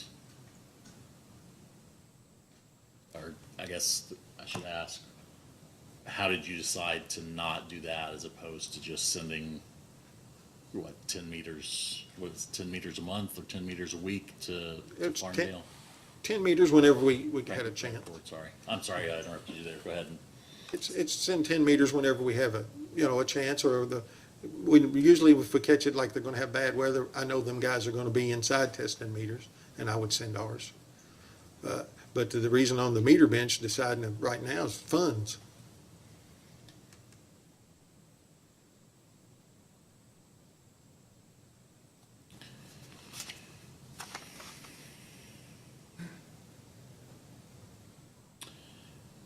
In the response that was filed on behalf of Farmdale on November 7th of 2022, and if you need to look at that to answer this question, I got a copy for you. I think Mr. Talley indicated it's in the binder that he provided for you there. If you need to look, it's on pages 4 and 5, paragraph 18. Which response are you This referring? is the November 7, I'm sorry, the response to the order of November 7th. The initial 22. response, yeah. Yes. He does not have that correct, unless correct. you provided that earlier. Well, let me ask my question, and then if you need to take a look at it, then we can do that. It says, given the significant number of meters that must be tested to comply with 807 KR 5066, section 16.1, and the district's limited personnel and financial resources, the district has failed to test all meters 1 inch and smaller that have been in service for 10 years. So a couple questions about that. Number one, you want to use the water loss surcharge funds, which are about 380,000. You want to use those to replace meters, correct? Yes, sir. Do you also want to use that money for testing replaced meters that are still functioning? Yes, if we could get us a test bench and get somebody trained. Then okay, so my other question is, since you mentioned limited personnel as an issue that would prevent you from testing meters in a timely fashion, are you anticipating using Farmdale employees to test meters as, like we just discussed, by buying proper equipment to do so? Yes, I would like to do that if we could come up with the funds to do that. But you have days when it's rainy or bad weather. Yes, they could go in there and test their own meters if we had the bench. It takes a little bit to test them. You got high load, medium flow. High flow, you just run the water through there so many gallons per minute. And if your meter comes up, I think it's 98.9%, something like that, the meters test good. If it's below a certain number, 90, I don't remember the exact numbers, whether it's 92 or whatever. Some of those meters might test good and you can turn right around and put them back.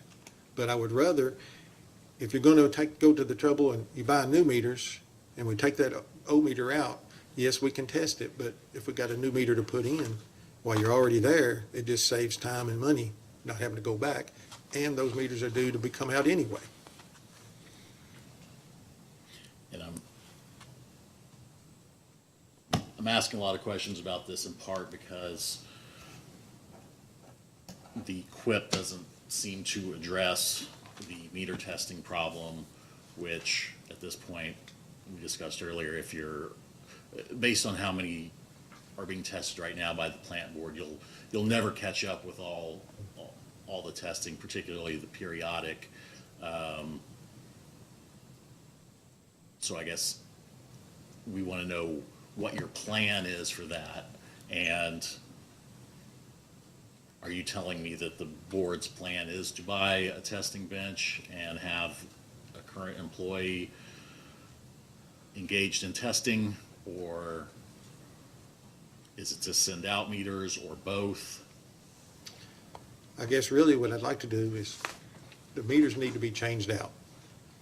So if we had, just for a number, throw 500 meters in there, start with 500 meters, then every month, every 6 weeks, try to replace maybe 100 meters. Just keep until we get on a rotation where we're constantly checking meters. And if we did that, we would have to have another employee because he constantly would be doing that, changing the meters out. So if you could change 10 to 15 meters a day,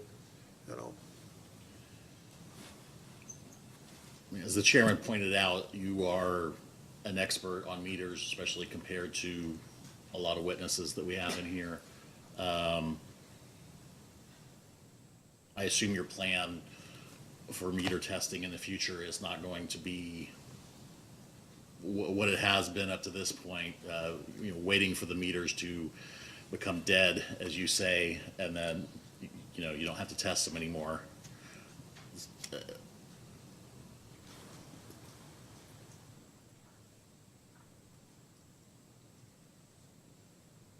well, You have 20, I'm sorry, go ahead and say what you're well, when the gentleman goes through and reads all the meters in the truck, then you'll have a list of sometimes 12 sheets. We may have 500 meters that it didn't pick up because of, for instance, the batteries on the readers go dead. We've had batteries ordered for a year, haven't seen the first one.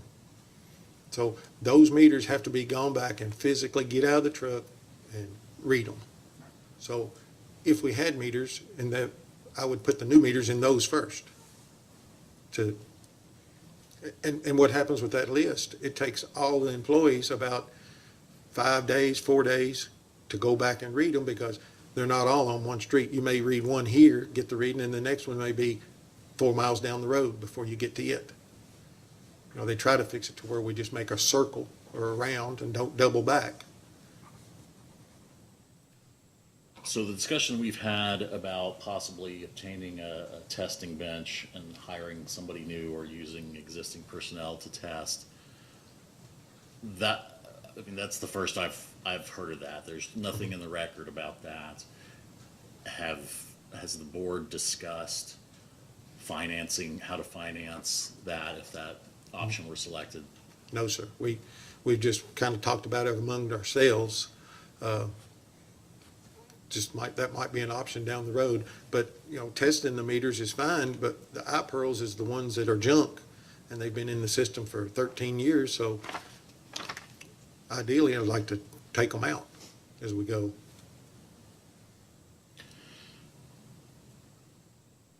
Would Jan or someone in the office have information on how much money's been spent on new meters since 2012? Yes. So if the commission issues a post-hearing data request for that information, you'd be able to provide that? Yes. Chairman, did you have any question about the meters before I move on to another? I do, but let's just brass tacks here for a second. Let's say a new meter bench costs you $20,000. It's $20,000 you don't have today, right? You all lost money last year, is that right? I say last year. You all lost money in 2022, right? You gotta say it out loud, I'm sorry. For the record, if you agree, you have to actually say it. Oh, You can't raise your hand. yes. Yeah. Did you all lose money in 2023? No, I don't think we did. I Okay. think we come out okay. Okay. So you all lost money, $140,000 in 2022. You all don't have $20,000 sitting around, right? No. Okay. But if you were gonna hire somebody just to do meter testing, that's gonna cost you probably $60,000 between salaries, benefits, everything else. Is that roundabout? Yes. Okay. So $20,000 upfront cost, recurring expense of an employee and everything that comes with it. If you did 10 meters a day, which I would assume is a very doable number for a person doing it full time, right? Yes, I think 10 to 12 is a doable number. Let's Yes. just use 10. You did it 5 days a week. Okay, that's 50 meters a week. Person got 2 weeks of vacation, so let's say they worked 50 weeks in a year. That's 2,500 meters. That's effectively how many meters you have approximately in the system, right? Yes, sir. So what would that person do for the next 9 years? Well, he would join in the rest of them, repairing lines and, he wouldn't, That meter bench is not going to be used 5 days a week for No. 50 weeks out of the year anymore, No. right? It's just going to be sitting there, but you've got 20 grand into it. Yep. How often on a recurring basis do you think any given year you all would be testing meters if you did a full replacement? Well, after you do the full replacement, then you would be testing the meters that are slow or going bad. It would just be a few. I mean, it would be maybe a few dozen a year at that point. Well, hopefully by that point, you'd be able to absorb that person into the system, just doing other jobs. I guess what I'm asking for is that you all have a better use of $20,000 than a meter testing. Right now, yes. You guys are a pretty small water district to have your own meter testing. Would you agree? That's right, yes.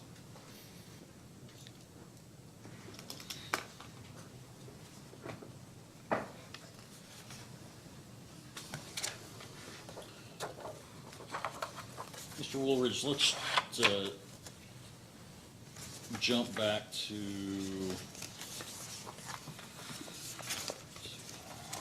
page 6 of the QUIP,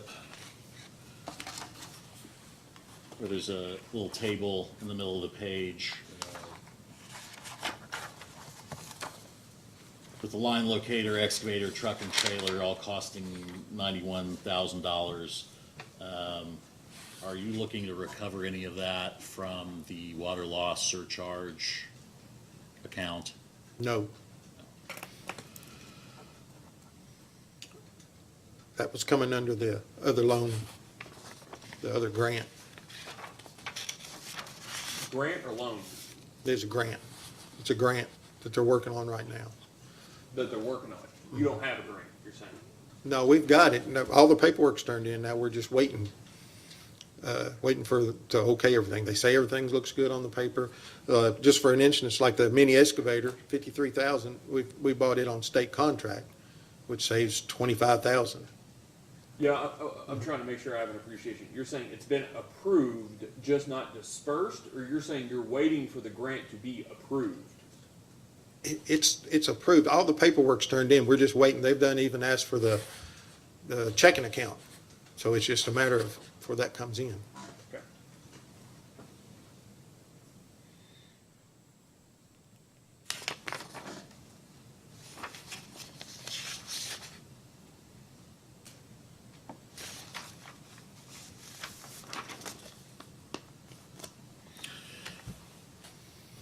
Mr. Woolridge,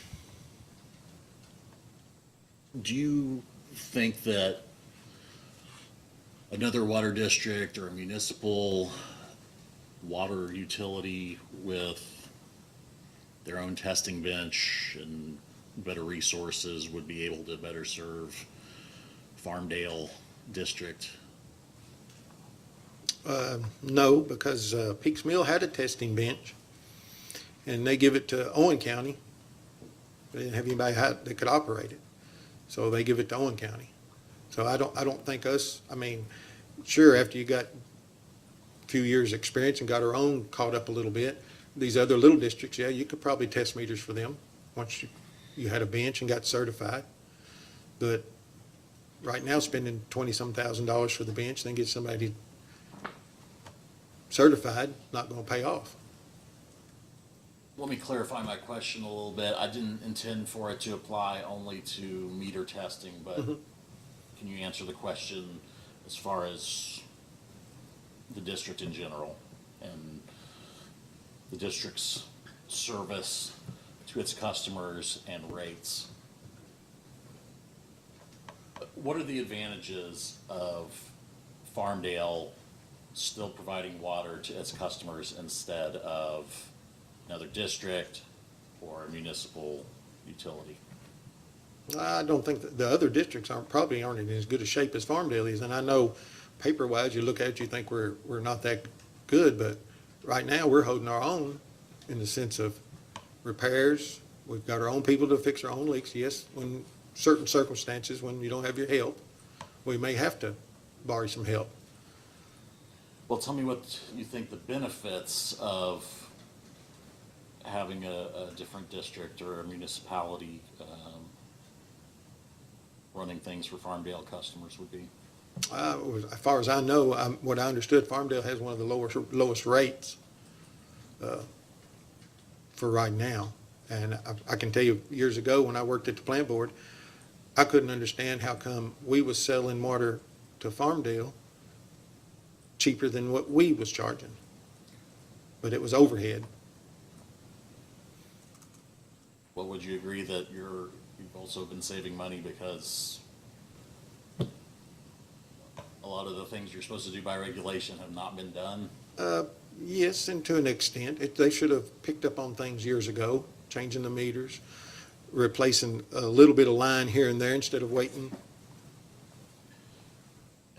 Has the board discussed filing for a rate adjustment to increase rates? Yes. And what was decided? This project here that they're wanting to do with the line replacements, it has a rate increase option figured in it there. And we didn't even know that till about a year ago. What do you mean you didn't know that? Well, we didn't. We knew we was wanting to do. Mr. Tolson just said we're going to replace these lines, but he never had said where the funding was coming from in the sense of was we going to have a rate increase. So then when he left and Mr. Morris left, we got to digging into it because we seen there wasn't going to be enough money, and that's when we found the paperwork where this project was planned like three years ago. It's a 4-year project to get it done, and we're on our last year, and we just now catching up where they just hadn't done anything. It was like beating a dead horse. Who's they? The previous board, they just kept waiting. But wasn't the engineer supposed to be doing all this for you? Yeah, yes, he was discussing it with them, but they just wasn't crowding anything. you know. Okay. So we got hold of it, the new board has. It took us quite a few months to get these easements signed, and they won't go any further until you get these easements signed. Even though a lot of them are grandfathered in. You know, if your line come across your property and it's been in the ground more than 10 to 12 years, you're pretty much grandfathered in with an easement. Just going back, it's about a $2.5 million loan. Mhm. You all have made a determination that you don't know what it's gonna cost, but you don't think it's, the $2.5 million is gonna cover the full cost of the project. And instead of finding other loans to cover it, you all have just decided, since you can't get grants, to just do part of the project. We cut back down to the worst areas. That's HMB Engineering Okay. helped us with that. We cut back down, and that's the parts we're gonna let them bid. Right, but you all decided, you all had previously determined this was the worst bit of line that you all had, Yes, and that it all needed to be replaced. yes. And because you can't find grants, you're not going to do the whole project anymore. Now, we've got so much money secured with the low interest, but we have to use it this year. I'm just going off what what it says in your all's documents, in your QUIP. Mhm. I read this the other day, so correct me if I don't get it exactly right.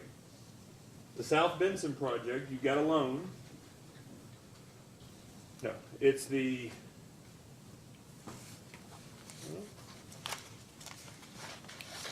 replacement of asbestos cement water line. Yes, $2.458 million to replace 34,600 linear feet of asbestos cement. mhm, 5280. That's about 6 miles, yes. 6.5 miles. But then it goes on to say you've got a loan commitment from RD. Mhm. You all have the new board has just realized that requires an adjustment of rates. It's taken so long, you all expect the construction cost to increase. The estimate is that it's double. And you've explored two options: obtain grants or additional loans, or reduce the scope of the project. The district has been able to obtain the necessary grant funds, so it plans to reduce the scope of the project. But option one was grants or loans.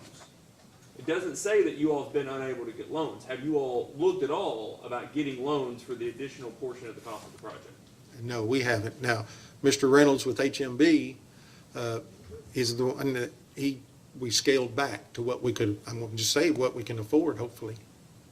You know, Yeah, but isn't that how we got in this issue in the first place with all these problems? Is that there's perception that we can't do these things because we can't afford it, while you're simultaneously saying that you all have some of the lowest water rates in the area? that's why we talked about, we mentioned the rates would have to go up. Well, the rates have to go up to pay the loan back anyway. Yes, yes. I'm saying for the additional investments that are necessary for a system. Well, we're hoping that if we get this water usage loss under control with the meter replacement, that our funds will build back up. Okay. So I guess I'm a little thrown off by your comment about the condition of the water system relative to the ones around, that you all think you're in better shape than everybody else. Your water loss is over 40%. Yes. Okay. And And I just want, yes, so the question is, are you saying with your answers that you think if you can reduce the water loss, everything will be fine?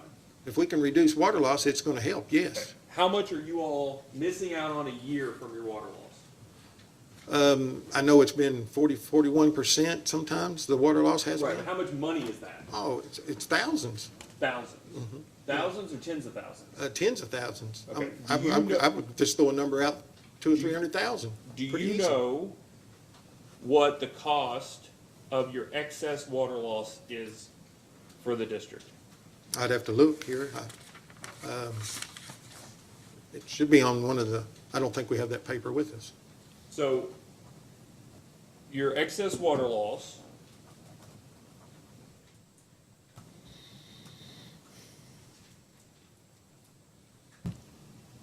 back in your 2020 rate case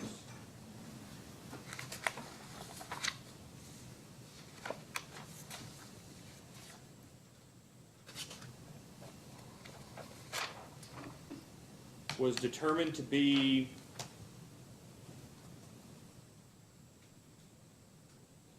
I think approximately $96,000 a year that you all were losing for excess water. Yes, probably was, yes. Now, that was before me, but yes, I've seen those numbers. $100 grand. Let's just call it $100,000. You all need to do this 6.5 mile project, right? Yes. You all think the 6.5 mile project is gonna cost $5 million now. That's I mean, HMD's. That's the estimate, yeah, I'm not No, I being critical understand. about this, but you all think it's about $5 million? Okay. It would take 25 years of getting down to 15% water loss. It would take 25 years at your current cost to get the other $2.5 million by fixing water loss just for this single project. Yes, sir. Assuming that the cost of the project doesn't go up over 25 years. Right? And it's doubled in 4 years. You Yes. think, approximately. Okay. So how is exclusively saving $100,000 a year the silver bullet to fixing all of these issues? It's not gonna fix all of them. Well, which ones is it gonna fix? That's my Just question. the old lines that we're having so many leaks on. I get that, but at $100,000 a year, that's maybe a person and a half you can hire. Right? Yes. Okay. But just to fund this other half of the project, it's gonna take 25 years of just saving $100,000 to fund the other $2.5 million. Yes, sir. Okay. Would you agree that you all are going to need other grants, other loans, or other revenue to be able to fix any of these problems if solving the water loss issue only saves you $100,000 a year? Yes, I agree.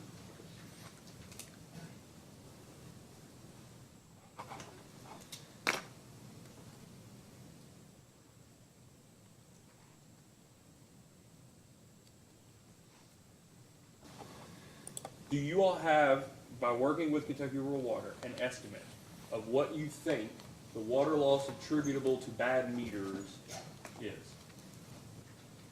Well, the gentleman that retired estimated that most of it was due to the slow meters.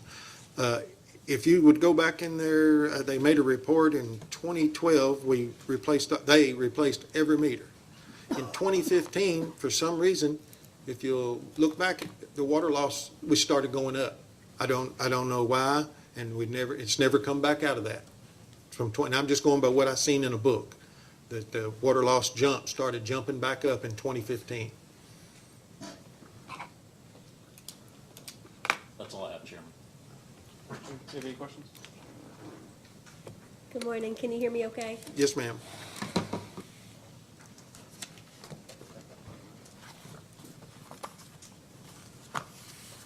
So, Bluegrass is your ad district? Is that? Yes, ma'am. Have you thought about maybe having the ad district come to one of your board meetings and talk to you guys about what they're able to offer you?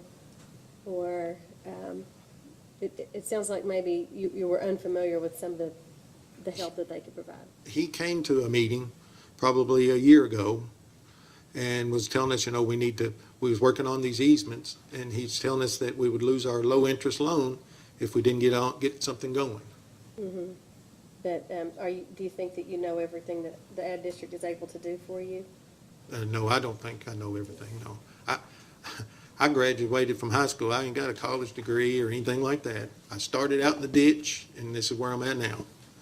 When you got appointed to the water district, did you think you had much of an idea of how big a job it was? I didn't realize they was in as much trouble as they was. I'm wondering if the county judges who do these appointments across the state are letting people know what they're in for when they. Well, the county judge at the time gave me a call and asked me if I would fill a spot, and I said, yeah, I don't mind, but it's been a little more than I thought it would be. I thought they was in better shape than they was. And what about your training? When did you first do that 12-hour training? I did two.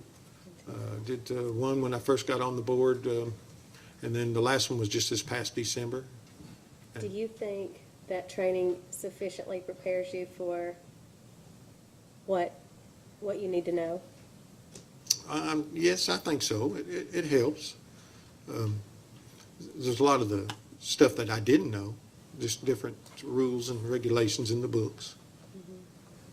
So 14 violations are listed in this complaint. They're almost all record-keeping issues. How have you improved the process, or what have you done to make sure that from now on the records will be kept up to where they're supposed to be? We've hired a competent person that can handle that stuff. We went from a stack an inch thick to down to 3 pages, 2 pages.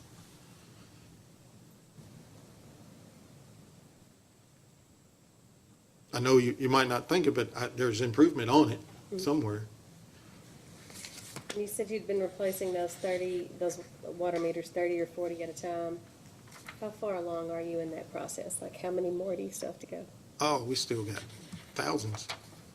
20, let's just say if it's 26, we still like 23, it's an ongoing thing. And we can't afford to buy 200 or 300 at a time. We buy 25 or 30, and some of those may get put in for new services.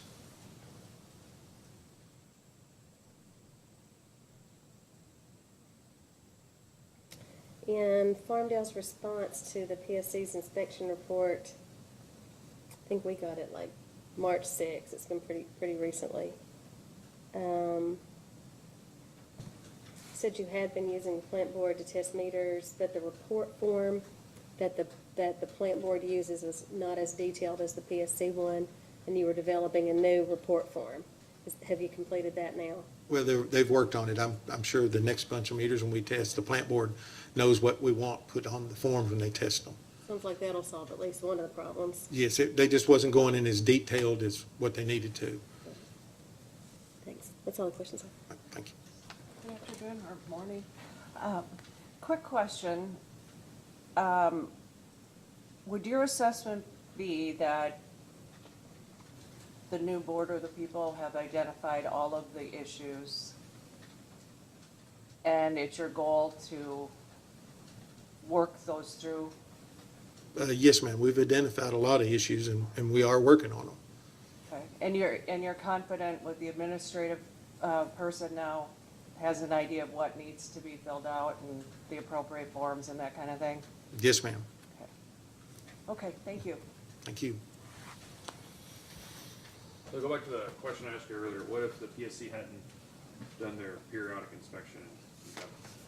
You worked at the Frankfurt Plant Board for how long? 28 years. Did you get to work in the new building? I tore the old barn down, then I retired. All right. No, I never got to step in the new one. We sit up here and we look at it, and I just think it must be nice, whatever. It looks very nice from the outside. I've been as far as the build plan section, but I never got to go no further. Frankfurt is significantly bigger than Farmdale, right? Yes, Yeah, thousands. 40,000. You guys have about 2,500, approximately 2,600 total customers. Do you all have areas within your area you serve that are growing? New neighborhoods, subdivisions, anything like that? Yes, a little bit, but it's not as big a boom as what the plant board would have, the whole subdivisions. You guys buy all of your water from other people that produce it, right? Just the plant board. Yeah. And, well, I mean, I guess what I'm trying to say is they're not giving, sometimes we have water districts or water utilities, water associations that buy water, but sometimes they even buy water from somebody who buys that water. But you all buy water directly from an entity that produces it. Yes, sir. Okay. And they charge you all a wholesale rate. That's because it's in bulk, it's cheaper than the retail rate, right? Yes. Okay. And then you guys, for these flex purposes, the Farmdale occasionally doesn't have enough employees and needs to depend on somebody else, and you all pay for those other folks to come in and work when needed. To assist us, yes. And that, you were saying Peaks Mill is one of those. Mr. Gatewood, yes, Peaks Mill Water. And they're about half the size in terms of number of customers that you all are. Yeah, It's more of a statement than a comment. 1,200 or something. Okay, great. And you're talking about you all have cheaper rates. Supposedly, and that's what I was told That's on what I was gonna paper. ask, based on what? It was a paper they had given us about a month ago. They said that, Who's they was, they? part of Peaks Mill was saying that we was cheaper than some of the rest of them. Peaks Mill was having a lot of trouble with, lost water in the sense of flushing it out. They knew where it went, but they'd have miles of water that the chlorine would die in, so they had to waste water to keep the chlorine up. Yeah. They're not alone. A lot of people have this issue. Poor engineering. I can give you an example. Carver Lane, the little Davenport subdivision in there, we lost back in the heat of the summer, we would lose $500 a month. Because it doesn't turn over, is what you're saying. Yeah. There's not enough usage Too much there. dead line. Yeah. So,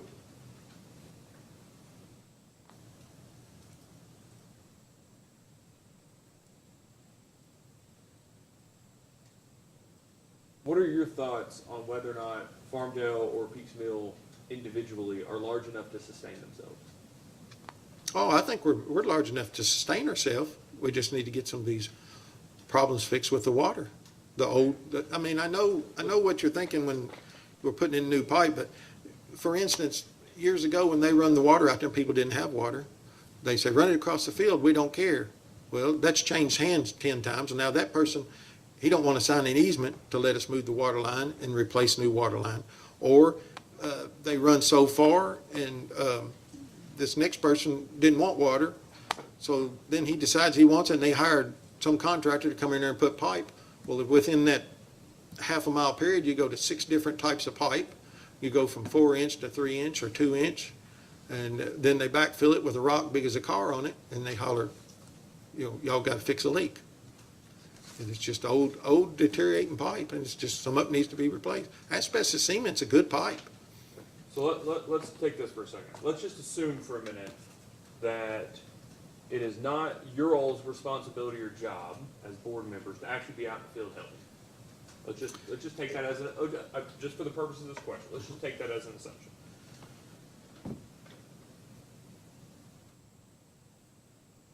How many more people? You already say you need 2 more people. That's assuming, I think, you all keep doing what you're doing. How many people would Farmdale need at that point to have all the workers necessary to run a good system?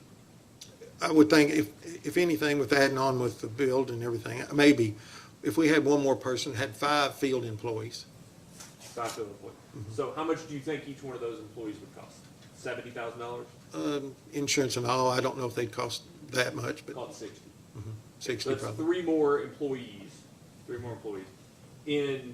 And that would be a total of how many? 5 in the field and 7 in the field? What would 5 that and be more. total? 5 and 1 rotating, he would be doing like Chris, takes care of the paperwork, the back tees, the samples. Your all's 2020 report said you had 7 employees. Well, they got 2 office employees. Okay, great. So we're talking 7 or 8 people? Okay. Yes, sir. So do you think that the reason you all didn't lose money in 2023 for what you think happened is because you all didn't have a full complement of employees that entire year? That if you had a full complement of employees that entire year, let's just call it at $60,000 an employee, from your understanding, would that put you all over? Possibly. Okay. But you had COVID too. There's people still ain't paid their bill from COVID. I mean, You're saying that's the reason, but those are not revenues or expenses tied to 2022 or 2023. Those are revenues and expenses tied to 2020 and 2021. Would you agree? yes, Okay. yeah. So that doesn't have anything to do with 2022 and 2023 finances? Okay. So if you had a full complement, you already don't have revenues high enough to pay for that full complement of employees. Is that you think that's an accurate statement? Somewhat, yes. Okay, so that means there's no money available to pay for the debt service on the $2.5 million loan that you all plan to get out from RD, right? Unless we had a rate increase, yes. Well, yeah, I mean, that's Yeah. what That's a I'm given. saying. With your current rates, you have to raise them just to meet the debt service of that RD loan, right? Yes. Okay, and then that RD loan is to do capital projects. Yes. And capital projects are depreciated. They have a non-cash depreciation expense that goes with them, right? Yes. Okay, that would also have to go into rates. Okay. Then you all have in your all's quip here, which is only gonna be $380,000 over 4 years. It's that $100,000 a year that we were talking about $96,000 a year. Your all's quip here, I had it, I promise.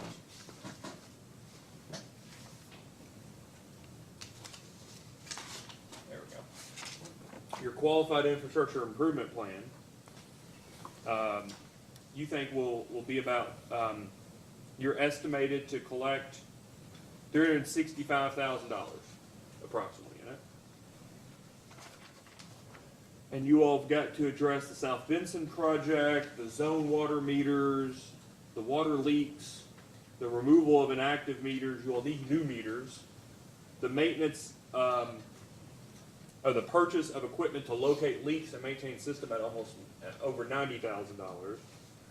And then that's not even the projects to actually reduce the water loss, which we've come to the conclusion that the replacement of the asbestos cements probably need an extra $2.5 million to do what you all think is needed, right? According to HMB. Okay. And I have no reason to, they seem like very qualified people, and we've had them in front of us, I have no reason to question them. You all need to do more with the zone meters, right? Yes, we're working on the zone meters. It just takes, that's something that can be done in the office. They're working on that. Okay. The Benson Creek project, is that gonna be free? No, we'll have a little expense to whether we buy the blocks, but like I said, the county was gonna help us with that. Because it's kind of catch-22. It's washing the creek out toward the road, so they don't wanna wash the road out, and we don't wanna wash the water line out. Right. So that's why we was working. Hillside. You Yeah. wanna put the water line on the hillside, basically, right? Replace- Yes, trying to, Okay, relocate it to the, not the downside, the upside. yes. Okay.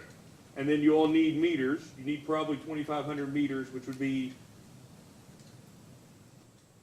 just shy of probably what, $400,000, $375,000? Yes, sir. Okay. If you all raise your rates to pay for all the things you all have identified to be needed, what do you think your water rates would be relative to the average? Somebody'd have to figure that. We, But shouldn't that be what you're determining on whether or not you guys are in a good spot, is where the puck is going and not where you are today? I think we're in that distance, headed that way, but we gotta start somewhere. And our point right now is start with some meters to get to work on the water loss and the leaks. Yeah, but it sounded like to me, you said earlier, one of the reasons you feel like you don't need to be looking into trying to team up with other people or do things together is because your all's rates are actually lower than average. I don't have a problem with teaming up with other people, but who's close enough for us to team up? You can't share, Peaks Mills talked about that, wanting us to see if we could work together on something. The only thing we could do is buy some equipment together, or maybe buy 1,000 meters instead of 500, might save $10 a meter. But it's, Sounds like you all could go in together and pay employees half and use them at each. well, just like the other night, we had that leak and they worked all night. So then the other side, Peaks Mill has a leak. Our guys ain't gonna wanna go out and try to do it a 24-hour shift fixing leaks. It doesn't work. You don't know when you're gonna have it. Like I told a customer one time, if you tell me where the leak's gonna be, I'll go ahead and have the machine set there. You don't know when it's gonna happen. And it's hard to share something like that when you're so far apart. Well, it's hard, then it would be just as hard to share equipment. Yes, it would. You just said that that's something that you all can buy together. No, not equipment, maybe the meter bench, if we could put it in a building somewhere and share people. How far is the Peaks Mill office from you all? No, I expect it's 10 miles. 10 miles. Uh-huh. 10 miles. And you don't think that you could have a manager for both systems, a shared manager, 10 miles from each other? I don't see it happening. You got a manager right now that's, his hands is full right now, much less taking care of another system. So, are you aware of that Warren, Butler, and Simpson County are jointly managed as water districts, have the same people running them? No, I'm not aware of that. Not aware of that. Would you agree that they're probably further than 10 miles from each other? I'm sure they are. Okay. So is it an issue of impossibility, or just you just don't see the benefits of it? I'm trying to have an appreciation for what you think is unable to be done versus uninterested in looking into. I don't think it's unable to be done. I mean, I'm sure it could probably be done, but one person's gonna pretty much have his hands full. He's not just gonna be able to sit there and do paperwork. He's got to take care of samples, you know. We use our same guy that manages the outside and the employees to do everything. He does his samples, he does the leak samples, he does the monthly reports. So when I've got 4 people that are out in the field, you've got somebody taking the meter readings, reading the meters. When he gets done with that, he helps the others, whether it's replacing and putting in new service, replacing meters, or fixing the vaults, repairing leaks. How many days a week do you think you're reading meters for 2,500? It takes about 2 days to drive through them, one person with a computer. And then it takes 3 or 4 people to go back and read the ones the computer won't pick up because of the batteries of the old meters. They physically go back and pull the top and read the meter. I'm sorry, I just want to make sure I understand what you're saying. When you get misreads, you go back and manually read. Not misreads. They don't read it all. Well, Yeah. that's what I'm saying. When Yeah. it doesn't a non-register read, Yeah. whatever you want to talk, a miscommunication, whatever the reason is. Mm-hmm. When it reads 0 in the log from the drive-through, you all go back, go to the pit, pull it, look at the meter, see what it's registering, note what it's registering, go back. That might be the same as it registered the month before. That's when you know it's a dead meter, right? Yes, And if it registers something different, then you know it's a communications issue, right? yes. And then what do you all do with that meter once you realize that it's working but not communicating? There's nothing we can do if we don't got a meter to replace it with. Well, can you afford to buy the meters that you're to replace them? Well, we're buying 25 and 30 at a time, just right now. We don't have enough money to buy 100 or 200.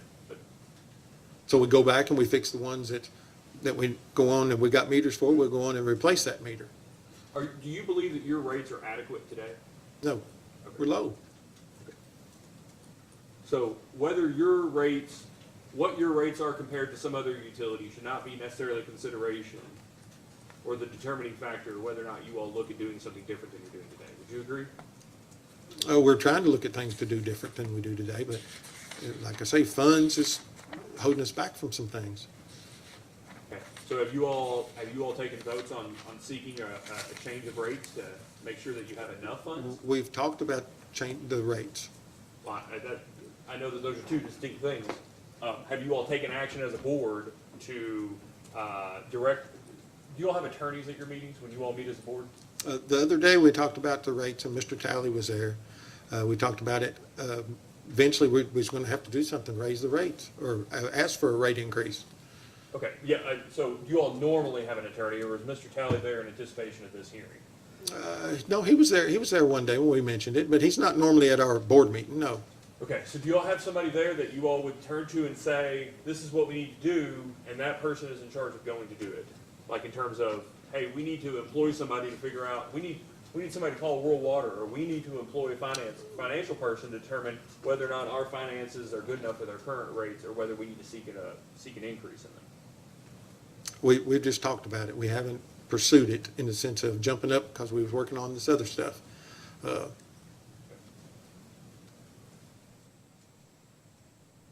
It seems like a catch-22, that you guys are busy, doing the other stuff, so you haven't had time to look into that, but the limiting factor on doing the other stuff is having enough money, To do it. but then you're not seeking the more money because you're busy doing the other thing. Am I wrong, that it seems like a chicken and egg situation, that at some point, both things have to happen? That's what I'm asking. We were dealing with the things we can fix now Right. and hoping to deal with the other as we go. We was, and I'm not just saying me, but the other 2 board members, it was dropped in our lap, Yeah. and the other board just hadn't pushed anything because they didn't like a rate increase and didn't want to ask for one. Didn't do their jobs. However you want to put it, yeah. Well, Yeah, I mean, I understand, and That I'm wasn't a not, question, that was a statement. I'm not trying to put you on the record to say, I'll say that they yeah, didn't. some of them wasn't doing their job. Yeah, it's not a fun job, So I would now- assume, right? Yeah, no, it's not. So now, we're trying to fix everything, and like you was talking about, yes, most time board members don't go out and fix leaks, but we do. Yeah. We go and help where we're needed. But I guess that, the reason I ask that is because as a board, you guys also have to, you guys are in charge of the finances Yes. of the organization, right? You can't let one side fail because you're just focusing on the other side, is the reason why I ask it. And are you all, is there somebody that, on the board or management or like Mr. Talley, somebody that's counsel to the board that you all have carved out or can turn to look after those individual things that you all aren't able to focus on right now? Yes, we've been talking with Mr. Talley, and we're working on, we're trying to get A, B, and C in line to keep going.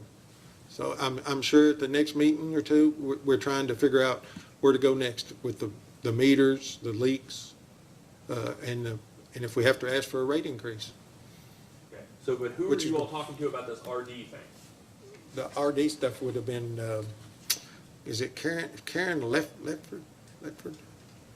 Okay. Is it through HMB? Are they the people handling? the No, RD they had to issue? turn in some paperwork, but we should know something on it in the next, maybe by next week.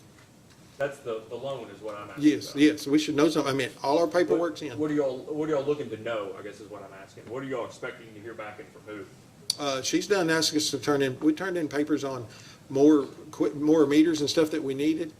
She told us to go on and turn everything in what we thought we would need. We turned it all in, and we're just waiting to hear back from her. She's got it all now.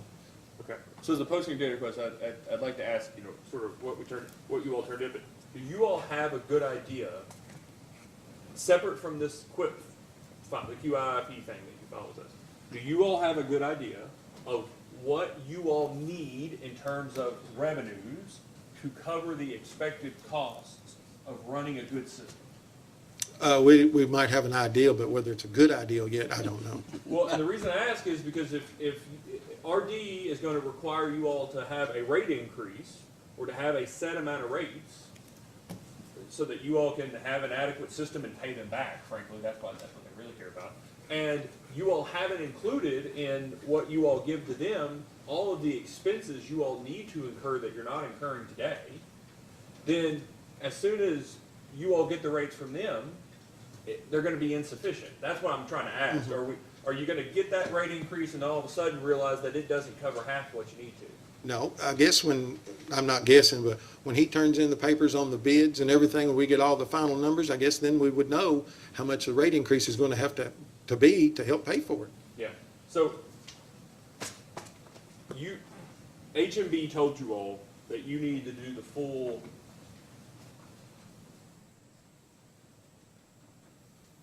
asbestos cement water line. You guys have scaled back because you all only are going to get a loan for the half, I think approximately the half, and you couldn't find a grant. What conversations have you all had about finding a loan for the other part of the project so the whole thing can get done? Well, we're just going to have to, we've been talking about trying to see what's out there. They don't beat your door down to give you money. So we have to find out who's going to have it next. I know there's supposed to be some money coming up this year from the governor's office to these rural waters. That's just one capital project you all need, right? Oh, yes. More behind it.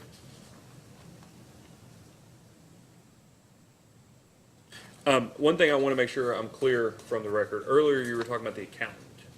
What? You were talking about the accountant. You were using the term the accountant. Or actually, I think you were saying the CPA. CPA, huh? Is the CPA distinct from Jan? Is Jan the CPA? No, she's the office manager. Okay, that's what I want to make sure of. So Jan keeps all the finances, and then the CPA does your all's Yearly tax filings, or whatever it is, audits budgets and all. everything else. And all the board members was there. We all sat there for 2.5 hours. He went over everything. Right, the reason I ask is when you file your annual report, you have to indicate, like we were talking about earlier, you say, I'm the person that's in charge of this. I'm in charge, here's my signature. But then at the same time, it asks for for the name of the utility and the email address and the contact for the utility.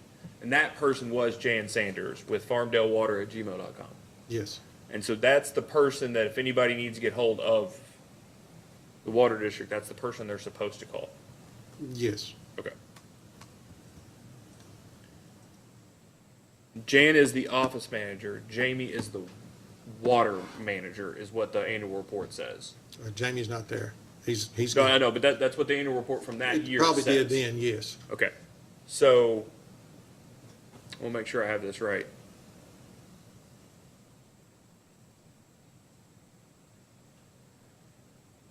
Does the office manager report to the manager today?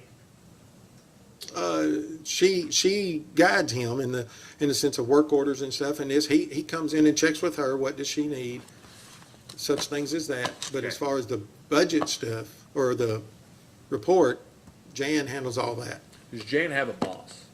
What? Does Jan have a boss? No, the Jan- board, the Jan board, reports to the board. yes, So there are two distinct jobs. There's a person in charge of the field, and there's a person in charge of the office. Yes. And both separately report to the board. Is that right? yes. Okay. Now, when you say separately, I mean, when we have a board meeting, they'll both come in, and Jan may not have but a few questions, and then she'll go back to her office to do it. Yeah, the reason I ask is like organizationally, they don't report to the same person. They don't report through a person to you all. They just both report to you all. Yes. Okay. All right. One of the things you all said in the responses to the opening order is that you all believe that the district did certain things, but you all just didn't keep the paperwork for it. Do you remember that? Years ago, yes, I'm sure they didn't. Well, it's not, I mean, it's not just years ago. I mean, it's during the inspection time period. The meter tests that you all did not maintain a complete record, but I think you all were trying to say you did the meter tests. We was testing meters and trying to get the forms filled out to suit everybody. Well, so like the annual written inspection records. I've got that you all said that the inspections were performed but were never recorded. How do you all know that they were performed if they were never recorded? That's why he's not here. No, I forget who didn't do what. I'm asking in your all's responses, I read it that you all indicated they were done. But what I'm asking is, do you have personal knowledge of whether they were actually done? I do now that they're done. No, I know they're getting done now. I'm asking about the opening order in this case, right? That we were looking at what had been done. Okay. I'm asking, are you in a position to be able to say that you have firsthand knowledge of whether those inspections were actually done or not? No, I'm not, I don't. Okay. You all just know that there weren't records, but you believe they were done based off what other people told you. Is that basically what I'm supposed to be reading in this? At that time of period when that happened, yes. Okay.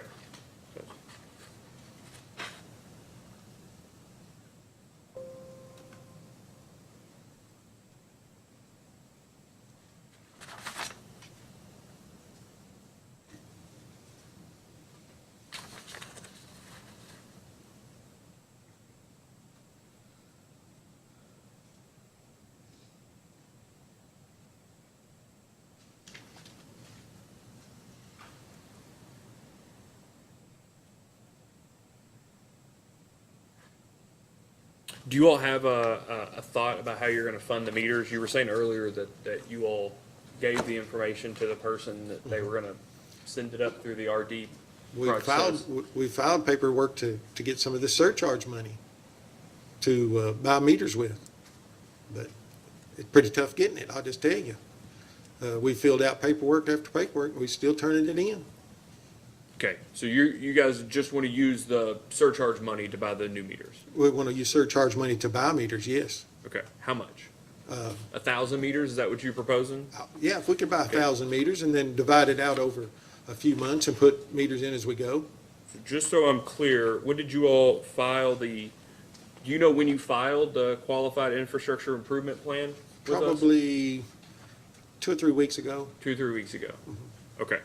So I just want to make sure, you all have had this since 20 or 21, the fund, and you all just now filed a completed, serious plan with us. We tried to file one before. Uh-huh. Mr. Gatewood wrote it up because he was helping us out. Okay, Well, he got kicked right out. okay. Okay. And so that's on us, is what you're saying? No, I don't say it's not on us. It just didn't have the right paperwork filled out the way you wanted it.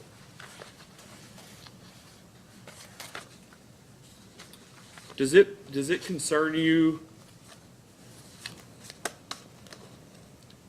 You know how big the system is. I mean, you know how many customers you have and approximately your finances. When it comes to buying like half, let's just say half, so 1,250 meters approximately, would be $220,000, based off what your all's quip says. Okay. Is it concerning that you guys based on your experience, do you think you all should be in a position where you all can fairly easily finance a $220,000 expense? Should have been. Capital Should have been. expense? But years ago, the current board, instead of using in-house people to fix leaks, they would hire out. And a simple half-a-day leak that was on a 3-inch line would cost $4,000 or $5,000 going through this other company. And I've stopped that. We'll either fix them ourselves or we'll get Gatewood to help us. Right, but I mean, Gatewood's rates, as far as Yeah. employee helping us, is no more than our employees. So if I'm short people and I can use him to help us, say I've got 2 off on vacation or 1 sick and 1 on vacation, his rates don't hurt us. It's just like having our own people there versus hiring somebody that's got to drive an hour and a half away and charge $1,800 when they leave their shop plus equipment and manpower. okay. And they eat us up for over the last 8 or 10 years doing that. It was a common thing, just to call them to come fix a leak.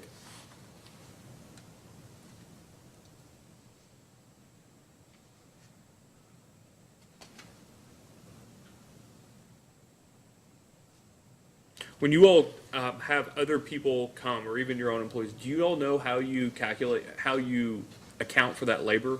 Whether you all expense that labor or capitalize that labor? They just put it as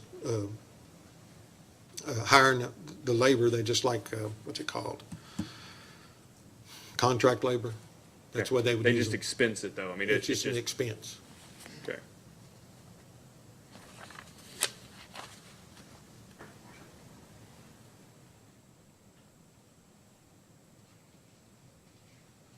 And do you all have, there was a reference to it in one of these, unrestricted, you all called it, I think, unrestricted reserves, savings, We just got some CDs, some CDs. Do you know how much approximately? a couple 100,000, maybe 250. I'm not sure. I'd have to go Okay. see. And so what's the purpose of that? And that's unrestricted, or is that restricted No, money? she can, it's unrestricted. If we need it, she uses, back and forth. Okay, so what do you all use that for? So we may use it if we've lost a lot of water this month. Use it to fall back on, then she'll put it back. It's just kind of operating money if she needs it. Okay. Then I say if she needs it, if Farmdale needs it. But you guys are using that savings for operations expenses, not capital improvements. No, not capital improvements right now, no. We used it to secure our equipment and stuff until we Okay. get it paid off. But I guess I'm still trying to, I guess I struggle here. If you all have savings, right? For one, do you see the need, based off what you just said, do you feel the need that you all should have some sort of working capital? Some available capital to occasionally draw down on until things are paid off and then you can pay it back? Yes. Yes. Okay, but you all don't have that. No, we have the Okay. CDs. You all just have a pile of cash, basically. I know it's not like Scrooge McDuck or anything. No, it's not a Swimming pile. it- it's just money sitting there. It's an account. Okay. Yes. So you got this account that you occasionally borrow from and try to pay back. Do you know on any given year whether you're taking more out of that than it's going into it? No, I think it pretty much holds it on when we put back. We'll hit the big bills, the insurance, the payment on the tank and stuff like that, and then we build back up and pay it back. So Okay. more or less holding our own. Right, but you all need new meters. Yes. And you could do 1,000 meters for $175,000, do you think? Roughly, yes. So I think that's in our improvement, or in our plan to use that surcharge money. That's one of the things in here, it is. But there's about, as I read it, y'all are gonna have about $365,000, and y'all have got 2.5, 3.5,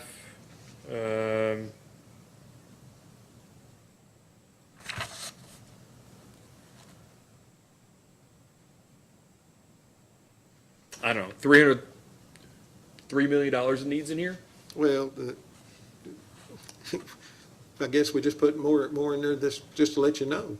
Well, no, I get that. I'm just, Yeah. I guess what I'm trying to ask, you've identified in the QUIP roughly about $3 million in needs that are currently not funded. Yes. The extra 2.5 for the extra 2.5 for the,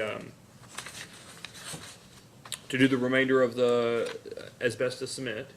Yes, but that's, we've secured a loan for that. We know we can do Well, you've that. secured a loan for half of that. Yeah, yeah. But you all identified that the whole thing needed to be replaced. You're just choosing not to because you don't have the money available. And I ain't being smart or sarcastic, but if you can only afford a Volkswagen, you ain't gonna get a Cadillac. So that's what we're going with. Yeah, but you guys aren't getting a Volkswagen, you're getting half a Volkswagen. Well, we'll have to start with something. Okay, so, but you all have identified that the whole thing needs to be replaced. You're just saying you can only have the capital to replace half of it. All I'm trying to say is, you have another half that you all have identified as a need. You all just need to find money to do it, right? Yes. Okay, so it's a need, it's not a want.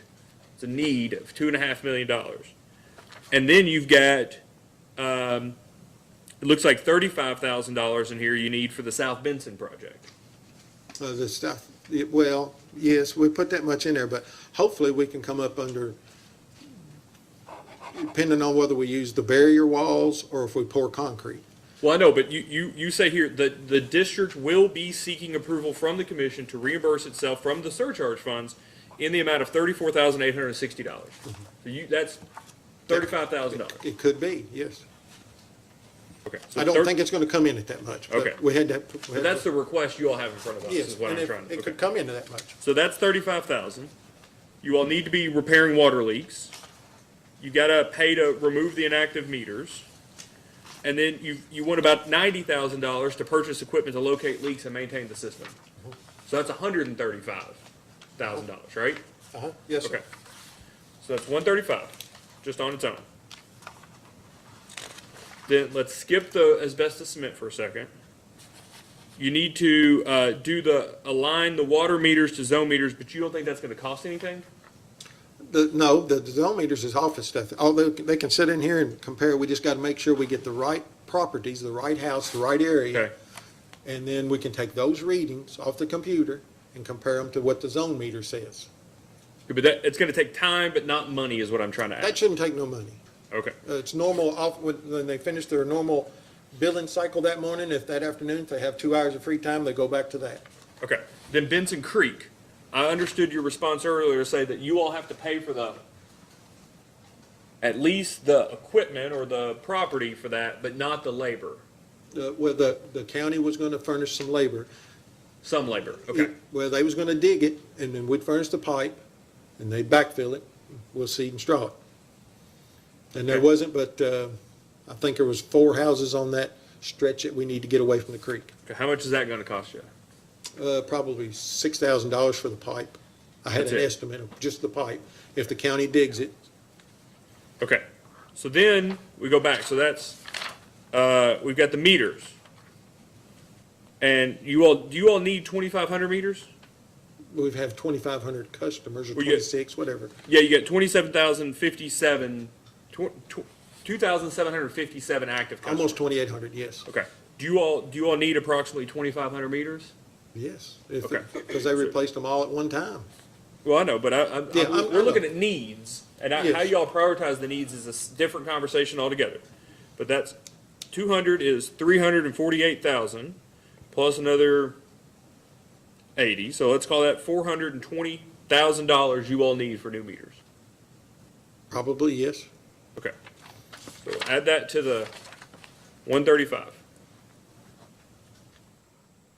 That's $500,000.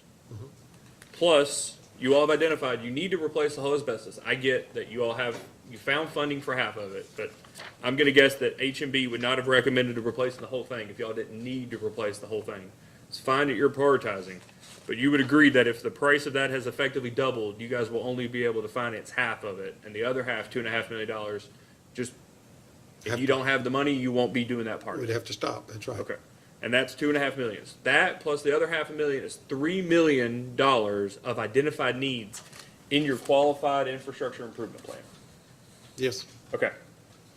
And we all agree that you say in here, you all say that you all expect to collect $365,000 in this qualified infrastructure improvement plan, or through the qualified infrastructure surcharge. yes.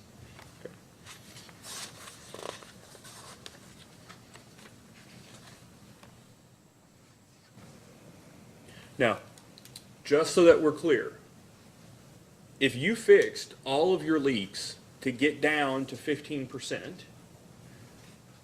you all wouldn't have an extra $100,000 a year in your pocket.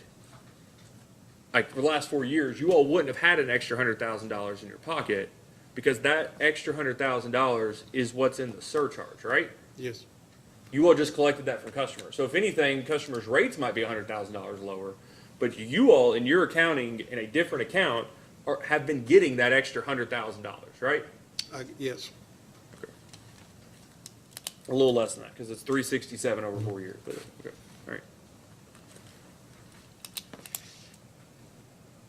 To the question, the statement you made earlier. When's the time to transition and start looking at these identified, which are only a handful of needs, frankly. I mean, I'm sure that you all have got a lot more than this. When's the right time to transition and start focusing on how you're going to address these needs? Oh, now, we're looking at it now. I mean, we're just trying to cross one thing as we come to it. Well, that's why I'm asking, because it seems like maybe we might need to do two at a time. We might have to go to a rate increase. I understand that. Not even a rate increase, just maybe addressing two things at a time. I mean, how many board members do you all have? Board members, there's just 3 of us. 3 of you. So, I mean, have you all talked about maybe saying, look, you go do this for the time being, I'm gonna focus on this, and you focus on that, and kind of splitting up so that you're not all looking in the same direction? Yes. Y'all had that conversation? Well, we've talked about, we've got one of the board members that's chasing the grants, so. Okay. Or the loans? The grants are long, yeah. Okay. Yeah, please.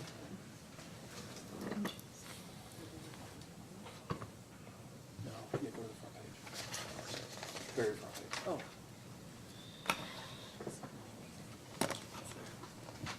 Okay. Do you have another question? No. Okay.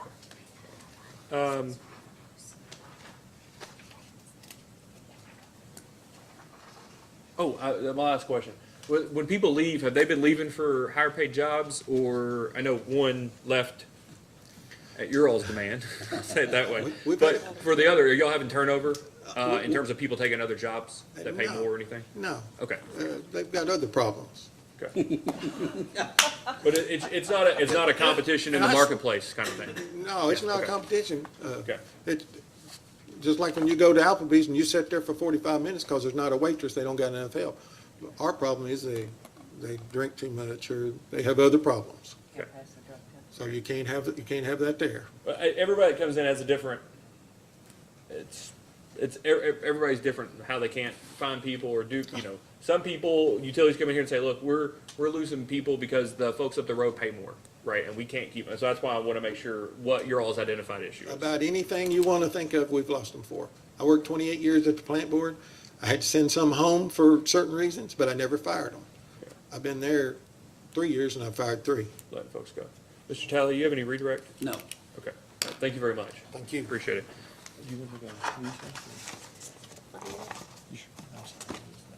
Okay. Okay.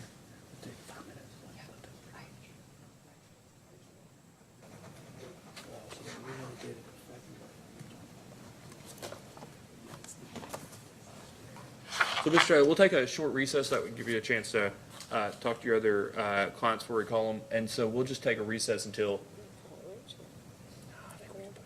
let's take a recess till 12:35, and we'll try to push through today instead of trying to take a lunch and then coming back for a short period of time. So we'll take just an 8-minute recess here. Thank you.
347, Mr. Talley?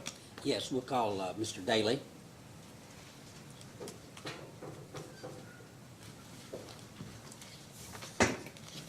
Please raise your right hand. Do you swear or affirm that the testimony you're about to give is true and correct under penalty of perjury? I do. All right, please state your name and address for the record. Jonathan Daly, 650 Schofield Lane, Frankfort, Kentucky. Mr. Talley? And what's your position with the Water District? Secretary, And you're one of the members of the Board of Commissioners? And how long have you been on the board? since May of '22. Now, did you receive the PSC training this past year, I did. 2 days worth, Yes, here in Frankfurt, yes, down at the Transportation Building? correct. What's your business background? I own a structural steel fabrication company and then also farm. What particular job duties or skills that you developed in your other side of life before you got on the water board do you have that has helped you with the Water District Board of Commissioners? Dealing with the public, You want to explain that a little bit? dealing with customers.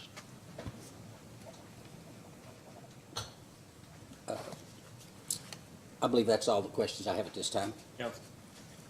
Thank you, Chairman. Mr. Daly, can you hear me okay over here?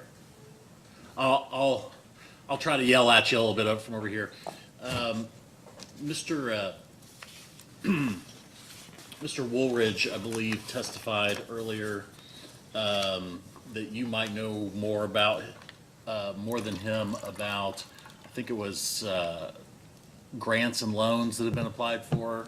Do you think that's correct? That is correct. Can you start with a summary of what applications you have that are outstanding for grants and loans and what they're for? Right now, we've currently got one grant application that is outstanding. We've applied for through Kentucky Ad, that is Karen Leverins. And so we filled out the paperwork to get the grant money to pay for the truck, excavator, and some other things. We also came up with other things that we need and submitted that to Karen because not only was it 100,000, she said that there was probably more money available. So if we submitted, I forget what the number was, it might have been 200,000, somewhere in there worth of materials that we needed. So we submitted that, and I think we've got 113 coming, but we've not received it yet. So the original application was to reimburse the district for that 91,000 that was spent on the excavator and the line locator and I forget what else. Yes. That $91,000. Yes, But there's 113 that is actually being applied for, and are you just waiting on a decision from them? yes. And have you been given any sort of idea when you'll get that decision? I've made numerous calls and have not received a call back.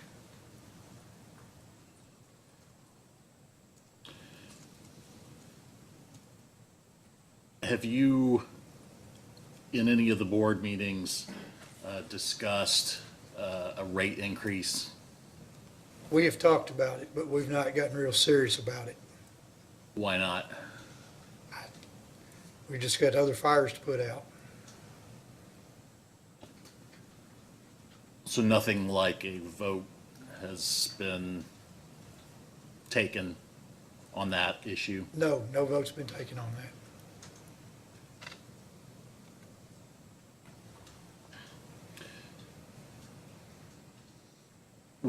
Do you believe that discussion would be reflected anywhere in board meeting minutes? Say that again. Do you believe that discussion about rate increase, would that be reflected in any board minutes? It would be. Okay. I'm gonna ask you a question. Mr. Woolridge stated that Mr. Talley drafted the quip, so I don't want you to I want you to answer this question if you can without disclosing privileged information that you discussed with Mr. Talley. But to the extent that you can do that, can you tell me why the QUIP doesn't include any suggestion or information about a rate increase? Why it does not include rate increase? I can't answer that.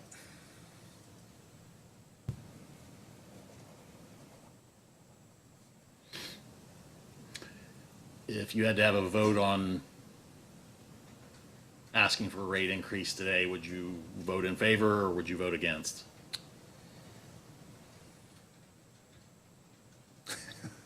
I'd be on the fence on that one.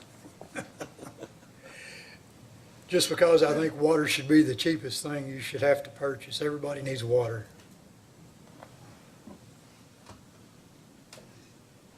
Would you agree that you need some form of revenue to correct a lot of the problems that we've We do. discussed here today? And $113,000 of a grant is not nearly enough for that? Can you repeat that question? $113,000 from a grant's not gonna cover that. No. Are there other grants that you plan to apply for or other loans? There are, but we gotta wait for the money to come. For Bluegrass, I had to get the money and then we can apply for it.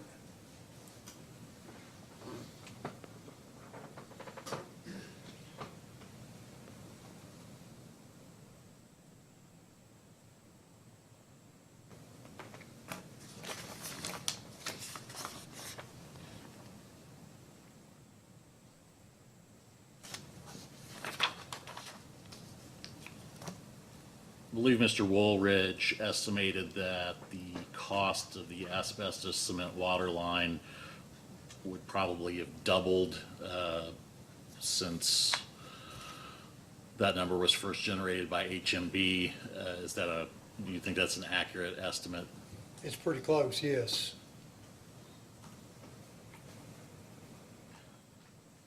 And do you have anything to add beyond Mr. Woolridge's testimony regarding how the board would expect to fund that additional cost?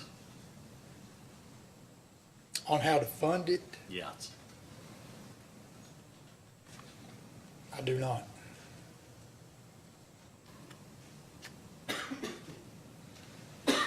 Chairman, I think that's all I have. Question? Good afternoon. Did you say that the loan that you had applied for was through Bluegrass? It's not a loan, it's a grant. I'm sorry, a grant? Okay. Have you directly applied for anything within the state? Not through Bluegrass, but directly with anyone? Not aware of anybody else, no. Okay. Thank you. I was gonna say good morning, but good afternoon. How are you doing? Good. Is there anything, I guess fundamentally, that Mr. Woolridge said that you disagree with? You can answer out loud, sir. Say that again? Is there anything that Mr. Woolridge said that you just sort of fundamentally disagree with? No. No. Okay. Do you have a specific aversion to merger, consolidation, joint purchasing, joint management, I don't think that'll anything on the work. spectrum? I don't think that'll work. You don't think it would work? Why If we not? merge with somebody else, we're gonna have to deal with their problems. And that's gonna take away from being able to serve our customers. Okay, so you don't, so look, take a big step back, right? You have electric at your house? I do, I should say this way. You buy electric from somebody at your house? I do. Okay, you a KU customer, Bluegrass customer, Shelby? Plant board. Plant board, all right, yeah. Plant board's a terrible example. All right, the rest of, a lot of the rest of the county, served by KU or Bluegrass or some Right. of the other folks, right? So KU serves from almost not the Ohio, almost the Mississippi, the far western part of the state, all the way to Harlan, Right. right? I guess what I'm asking is, if they can do it, and it not just be, how can you take care of Harlan's issues when you have to worry about Wickliffe on the far other end of the state, or Frankfurt, or Lexington, or Louisville? They can focus on all the issues all the time. You would agree that as a general matter, just because you serve broader areas doesn't mean you can't fix the individual problems in a specific area. Right. Okay, so why is that necessarily different than, for instance, and I'm just making this up since you're in a different part of the county, right? If the manager at the Frankfurt Plant Board dedicated 10% of their time or 20% of their time to overseeing the operations of Peaks Mill, nothing else changes, right? I'm making this up to understand your perspective. Nothing changes except, for instance, your field manager, office manager report to that person as opposed to directly to the board. Okay. Why is that necessarily not going to be better, or is that going to be worse based on your concerns that somebody else's problems are going to get looked at as opposed to your all's problems? I'd have to have some time to think about that, but so taking our field staff and putting it, They're still employed by you. You all just ask ask somebody else to say, Right. hey, can you help us with the big picture stuff? Can you help us put together loan applications? Can you help us put together grant applications? Can you, that way one person knows broadly what the Division of Water regulations require, right? As opposed to having, and then sort of delegating and saying this is how we should do things, as opposed to a person that's just doers. I guess it would work. We'd have to hire more people. Okay. And then would you change the name? I guess I asked her about the spectrum of things. Like, we're just gonna sell out and move away and we don't care what happens, right? Or we're gonna start buying pipe, or we're gonna start buying fuel, or whatever it is in conjunction with Peach Mill. Like, there's a lot of things along that spectrum that can be done. It could be joint management, it could be sharing of like having an employee sharing program. There's a lot of things. Right. I'm asking, do you just have a perspective that we shouldn't even look at that? That's what I'm trying to ask. No, I'd say it could be done. Okay. I think it could be done. Something. It's gonna require a lot of thought Okay. and, probably sit down and talk with the other water districts Okay. to see how we can make it happen. I mean, you guys already use Frankfurt Plant Board to do your meter testing, Right. right? You guys already have some sort of an agreement with Peaks Mill to help with, if you guys have a little extra people and they need your help, you can send them over there and vice versa, right? Right. I would assume you all think those are both good things, as opposed to buying your own meter testing bench and going through the effort of finding somebody to, get trained and to do the testing and do all those other things, or hiring people who may not have work to do all the time, but they're there for those extreme measures. There's a savings to sharing the resources with Peaks Mill, right? Yes. I'm asking in the context of, do you think those are the only two opportunities and they've already been? No. Okay, that's what I want to make sure of. I'll just be very honest with you. The reason I ask the question is we get plenty of people out there to say, over my dead body, will we ever have this conversation about anything?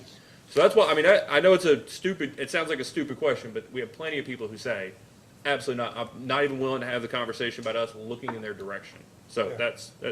that's helpful.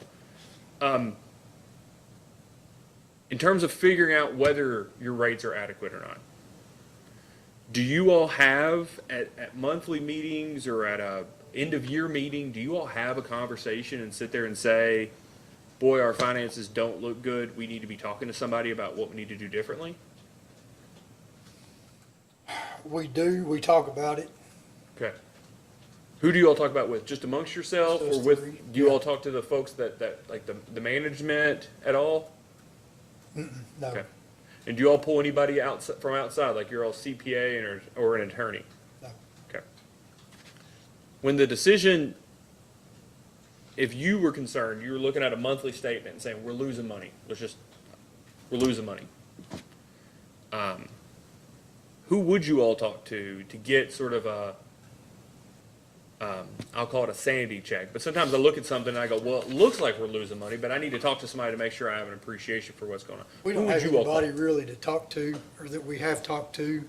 If we look down and see that, you know, the bank account's not looking good, Yep. then we tell the manager, hey, watch what you spend, let's try to, don't purchase anything unless we have to have it. So we do that, just try to, Okay. That's one side of the equation. The other side is revenues, right? What do you all do on that side? Who would you all talk to about that? I guess, our accountant. Okay. But the accountant doesn't come to the monthly meetings? No, Do you all ever talk to rural water? Do you know whether you all direct your office or field manager to talk to rural water about different issues other than coming and doing the leak detection? I do not. Okay. Do you know that rural water has employed there or by contract professional employees that do, ensure that can look at your finances and figure out whether or not you all have adequate income or I did adequate not revenues? know that. What's that? I did not know that. Okay. Do you all go to any rural? Do you all go or send anybody to any rural water meetings, Kentucky Rural Water Association meetings? I've not personally been there. I'm not sure that our manager has not. Okay. Do you all go to any trainings offered by Kentucky Rural Water Association? No. Okay. The statutes require that you all attend the 2-day training that you all went to. Do you have any anticipation that you'll attend any of the optional training from here on out? I'm not sure of that. Okay. Do you have any concern that if you did go to training, which you all are in a little different boat, because we always offer training here in Frankfurt every single year. The PSC they've always offered at least 4. This year we're gonna offer 6 in-person trainings across the state, but y'all are here, so it may make sense to come to the December one. And then Kentucky Rural Water, the Rural Community Action Program, I think, RCAP down the hill here, they do trainings that we approve. Lots of people do trainings, they come get approval for us, they're high quality trainings, they do them everywhere. If you were to attend one of those, either register here or want to go somewhere, like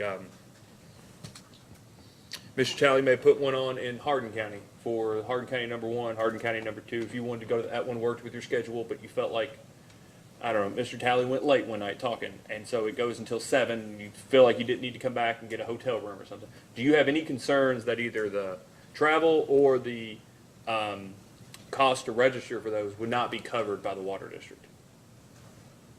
Would not be? Yeah. Do you have a concern that you'd be out of pocket to go to those as No, opposed to the water no. district reimbursing you? No. Okay.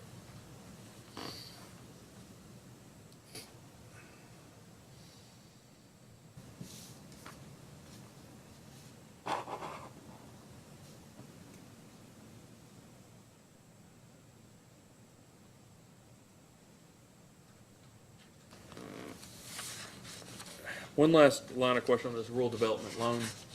Do you feel comfortable with where you all are, or do you have a lot of outstanding questions on the RD loan? I feel comfortable. Okay, so you all think that if they so RD, when they approve your loan, they require you to have certain rates. Right. Do you feel comfortable that they have all the information they need to set accurate rates? Yes. Okay, and who have you all given the information to make you feel comfortable with that? I think that's Jeff Reynolds, Okay, and who does Jeff Reynolds work for? HMB. Okay, so you think that H&B has everything they need to calculate the rates to cover all of your all's costs, including servicing this new loan and all of the other expenses you all think you need to cover in your rates? To my knowledge, yes. Do you know what the resulting average monthly bill or the rate would be if they approve that loan under your all's proposal? What the yearly payment would be on that Yeah, one? no, do you think that H&B has calculated new rates to give to rural development, to give to RD, so that they can review and approve them as part of this application? Yes. Do you know what did he give you all at No. any meeting what those proposed rates might be? He might have, I don't think he's given it to us yet. Okay, I think it's got to go back out for rebid once we get the easements completed. okay, And then once we see that new number, and then it goes out for bid, and then I think that number goes to rural development. okay, Could be wrong, but I think that's how that works. okay. Well, this is a posting and data request. If H&B has calculated those rates, I'd like to see them and have an appreciation for that. Do you all know, as a general matter, what would happen to your monthly average bill after this project and these rate increases? Have y'all had that conversation? As far as how much it'll go up, Yeah, here's what it would be. I don't know if it's accurate, but I think 30%. Okay, so right now, your all's, per the annual reports in 2022, your all's rates were at about $34 an average bill. I think our average across all the utilities, all the water districts, was $38. At 30% increase, that would be another $11. That'd be $45, with the average being 38. And I could be, No, I no, could be I'm off. not, I'm just, I guess what I'm saying is, giving what you all know you need to do, is the fact that your all's rates may be low comparable to others important based off of what you all should do differently or do the same? I don't know. Do you see what I'm trying to ask? So like, here, there could be a perspective of why would we do anything differently if our rates are so much lower than everybody else's? We must be doing it right, right? Like that, I could see that somebody may take that perspective if Yeah. they were doing better than other folks. We see this in electric utilities. They'll go, look, go to the federal website and look at all the electric utilities in America and look at our rates. Our rates are better than everybody else's, therefore we must be doing something right. Okay. But if that utility has a significant amount of needs that they're gonna have to address in the next year, that's not really a good, it's not really a good, that's not a good poster child for we're doing the right thing, because we're gonna have to do so much. In a year later, we're gonna be way above everybody else because we didn't do things we were supposed to do in the past. And I guess that's what I want to make sure I have an appreciation for is you all don't think you've done things well in the past before you all have gotten on the board. Is that right? It is. I mean, that's the acknowledgement that I read, that you all say, look, they didn't do what they were supposed to do. One of those is reinvest in the system. That's why, I mean, you guys have been around since 1961, I think, as a water district. Y'all have got a lot of leaking, not a lot, but you have a good number of significant infrastructure issues, right? I guess what I'm asking you is, do you think the fact that your all's rates are currently less than average is an excuse not to do things differently? Is it an excuse not to do things differently? Yeah.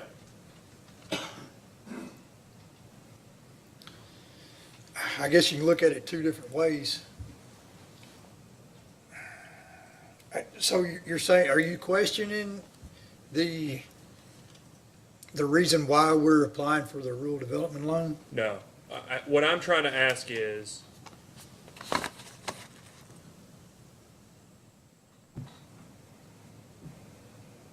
do you think having lower than average rates today indicates that you all have figured it out? I figured it out. Figured it out? No, Okay.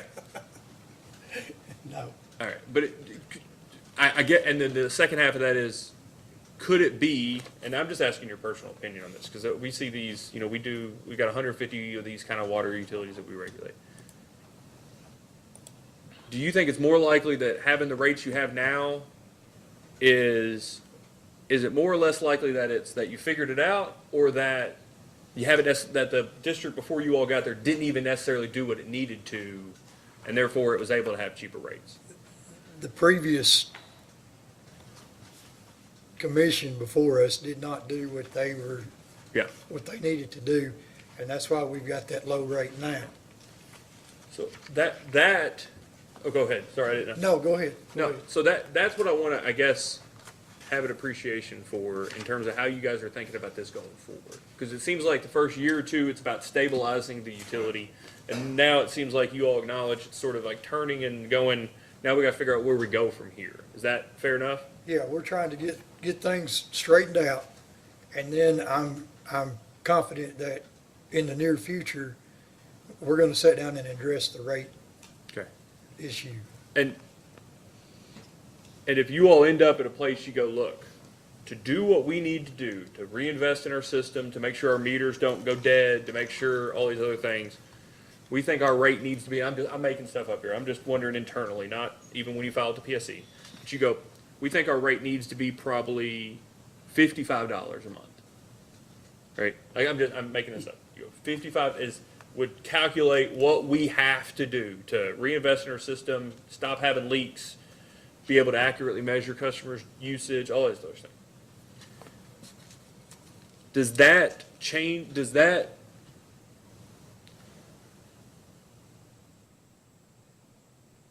contribute in your mind differently to this conversation about the spectrum of doing things differently in terms of other utilities around you than where you sit today, where you go, look, our rate's $34, everybody else's is average 38? Does the fact that, does going it alone, right, or maintaining just your own utility and having, let's say, significantly higher rates, make it more or less likely that you would look at doing things differently in terms of working with utilities around you? Would I do things differently? Yeah. I don't know. I have to think about that. So right now, you're at a situation where things look, I mean, on paper, customers are able to probably afford their bills. Well, more people are able to afford a bill at $34 than they are at 55, right? And I'm making up numbers here, but that's, 34 is about where you are right now. I'm just making it up to 55. If to do it the right way, like you all's determination of the right way, to go it alone, to stay just as Farmdale, results in a $55 or a $60 or a $65 bill, does that change your perspective on whether or not you all should look into doing things differently and working with other utilities to reduce costs? That would, yeah. Okay, all right. Yeah.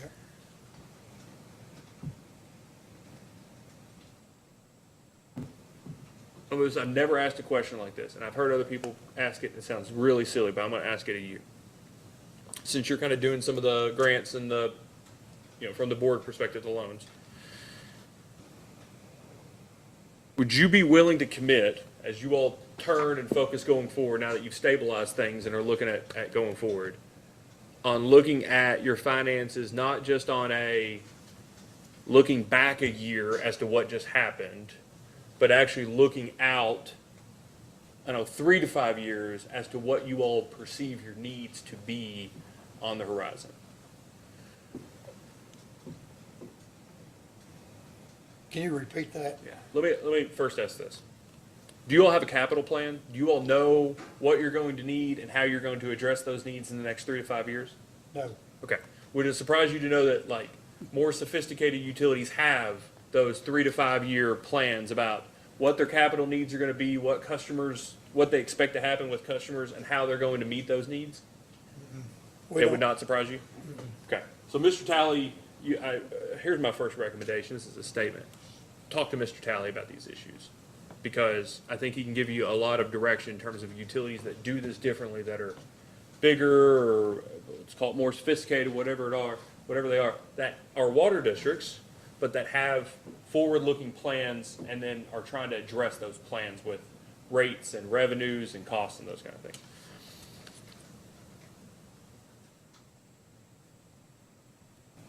You guys are wanting to get ahead, I assume, at some point, as opposed to feeling behind. Is that fair enough?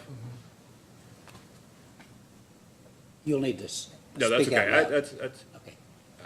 I'll consider it a statement. So, what I'm asking is, when you all start looking at getting ahead, could you commit to saying, we're going to be looking out 3 to 5 years, in addition to the year ahead of us, but 3 to 5 years of trying to plan for what we're going to do, as opposed to exclusively being reactionary, which it seems like before you got there, that's exclusively what Farmdale was. And start being more proactive. Start being more proactive. Yes. And not even just spending money to spend it. I'm saying, say, hey, look, we're seeing down the road, Mr. Woolworth's saying it perfectly.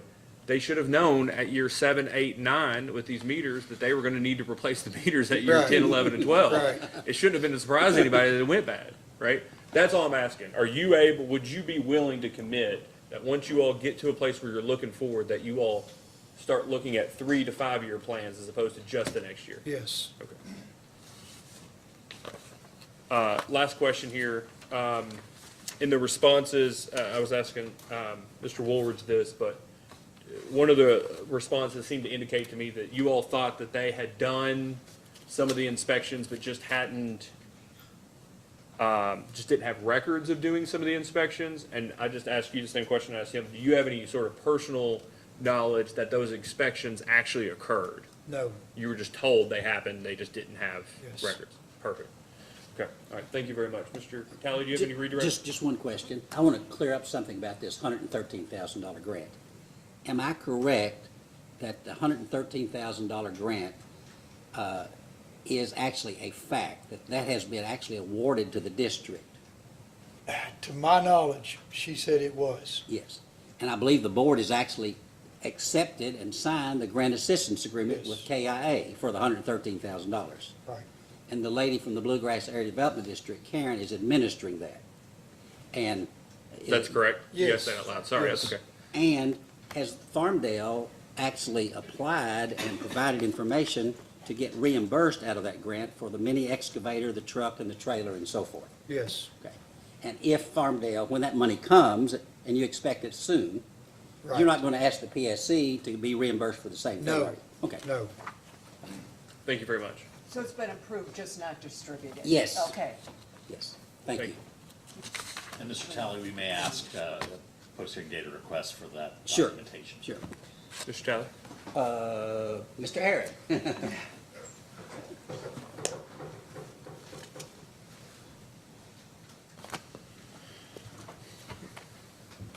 Please raise your right hand. Do you swear or affirm that the testimony you're about to give is true and correct under penalty of perjury? I do. All right, please state your name and address for the record. Eddie Harrod, 515 Evergreen Road in Frankfurt. Talley? Mr. Harrod, what's your position with Farmdale? I am the treasurer, And- commissioner, Okay. And how long have you been a commissioner? since September of 2022.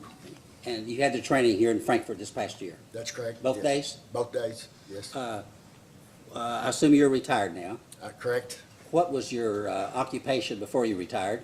I worked for state government. I was director of Division of Equipment for my last 7.5 years under Governor Steve Beshear. And in that position, did you acquire any job skills that you've been able to use while you're as a commissioner at Farmdale? Somewhat, yes. Managing people.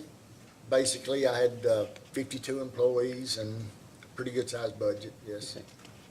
Thank you, that's all. Mr. Harrod, can you hear me okay over here? Yes, sir. You heard Mr. Daly testify that he had been delegated certain responsibilities regarding obtaining grants, loans, looking into that sort of information. Is there anything that the board has specifically delegated to you to work on? No, no. And you just heard our chairman ask Mr. Daly whether he had any personal knowledge of whether certain inspections were being conducted that just weren't being, the paperwork was not kept on. Do you have any personal information about, or personal knowledge, I should say, of inspections or tests that were done that were not, that paperwork was not kept for? We assumed everything was being done like it was supposed to be. You also probably heard me ask Mr. Daly if he would vote for a rate increase if that vote was before the board at this time. Would you vote for a rate increase at this time based on everything that's been discussed today about the district's needs? First, I would like to see what the rate increase is going to be with this project we've got upcoming. And probably, I don't know, we probably couldn't ask for another increase while this was going on, I guess. Is that correct? I get to ask the questions. Okay, I'm sorry. So no, I would not ask for another increase right now, no.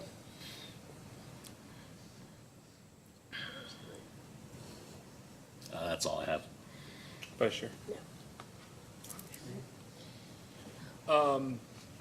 Did you know that Farmdale filed a rate case in 2020? No, sir. Did you know that Farmdale lost about $140,000 in 2022? No, sir. Did you know that in July of 2019, this commission had a hearing on Farmdale about its excess water loss? No, sir. Okay.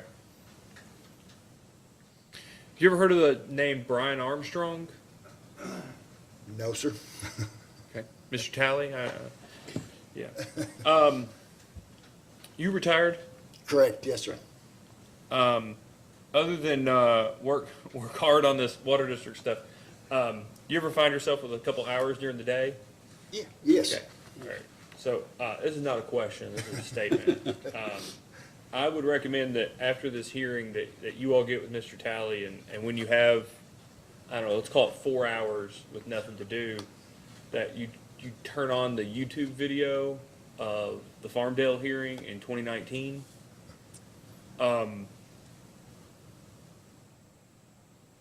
Where we had a lot of the same exact conversations. Okay.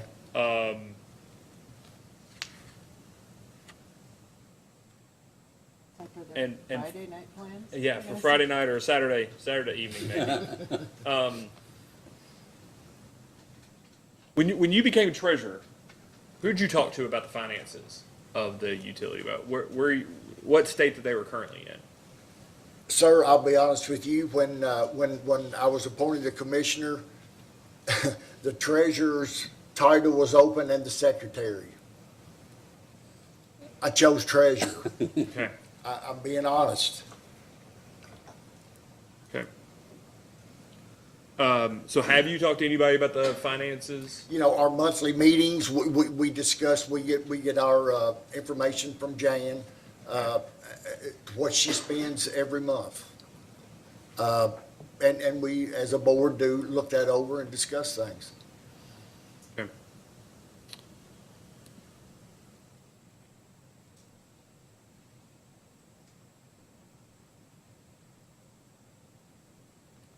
In that 2019 hearing, and Mr. Talley was representing Farmdale in that case too, I was sitting there. And we had the gentleman that was the manager for the water, well, no, what? The manager, the person who did the field work, ran the field work for the water district, sat where you were and said that it was his position and his understanding that the board had made him part of, they made him manager recently, this guy named Brian Armstrong. I'm not testifying here, you can go back and read it yourself. Okay. This is my takeaway from it. And that he ran the office and the field. And then the chairman got up there and said, no, we run the office and we run the field, and he reports to us and the office people report to us, and we're out there working with him just like everybody else, and we're in the office every single day, and we're doing all this work, and we're doing all these things. You all are about the only water district, I think, that I've seen in my 8 years of doing this, where the commissioners themselves are taking an active role in the management of the utility, in the office, whatever. Is that a sustainable process, in your opinion? As long as I'm able, you know, and I won't say most of our customers, but a lot of our customers are friends and neighbors, you know, and so we want to provide a good service. If we can speed a water leak up by helping out, you know, then yes, as far as I'm concerned, I think it's sustainable. Well, but let's say you want to enjoy retirement, and they put somebody on there that has a full-time job, right? The statute says what the expectations are for the folks in your position, right? Like I said, you guys are the only people I know doing this, and your predecessors were saying that they were doing the same thing in the office every single day, doing all this work. But what if it's a person with a full-time job that has, which lots of people that do your position and the other water districts have full-time jobs. They're you know, younger or still in their career, whatever it may be. Right. That's a unrealistic expectation for them to be doing the same kind of things you're able to do right now. Would you agree with that? I agree with that, yes. Okay, and that's what I asked from the perspective of sustainability. I mean, it Okay. can't be depended upon into eternity at this rate. I understand, yes. Okay. Yep. And at some point, you all need to be able to employ the people or hire the people or contract with the people to do the necessary jobs to keep the system going. Would you agree with that? I agree. Have you all, I understand the, short amount of time you've been around, have you all had any conversation about what I've been asking other folks, about a 3 to 5 year cap? What do we do going forward? Right? You guys seem to have been in,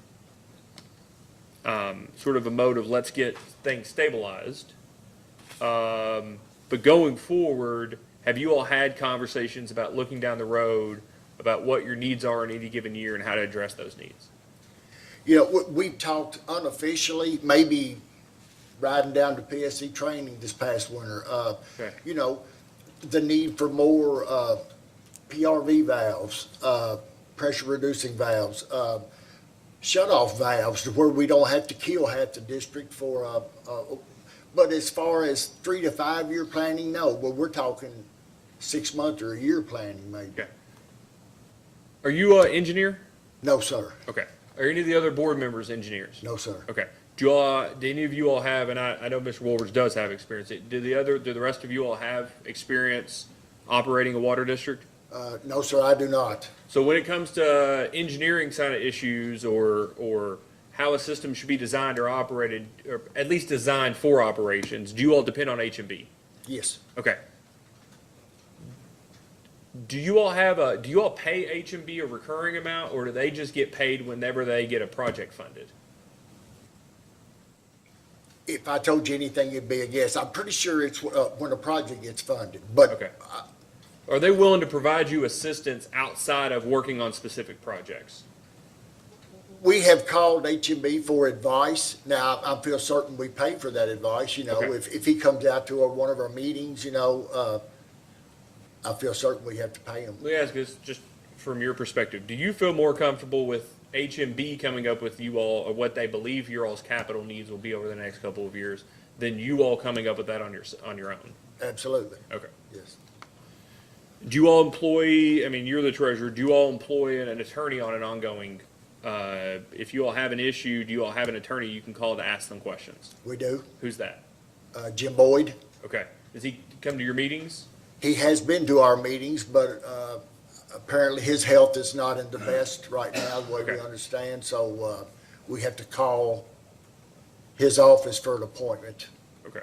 And so if you all are gonna do something and you wanna know whether it complies with the law, he's not necessarily at the meetings, you all would have to call and find that out. Correct, And you all have done that? correct. Okay. And he's on retainer, or you just pay as needed? I can't answer that. He's Okay. been the Farmdale attorney for several years. Okay. And then the accountant, do you all have any interaction with the accountant other than having the accountant, the CPA, do the annual reports? Not to my knowledge. Okay, so if you all wanted help doing like financial planning, or had certain questions like that, who would you all ask? Probably our accountant. Probably the CPA. Yes, correct. Do you know, I mean, do you work with the CPA directly, or do you all go through Jan, or how does this Jan, work? Jan, probably, I feel sure she works with him throughout the year. Okay.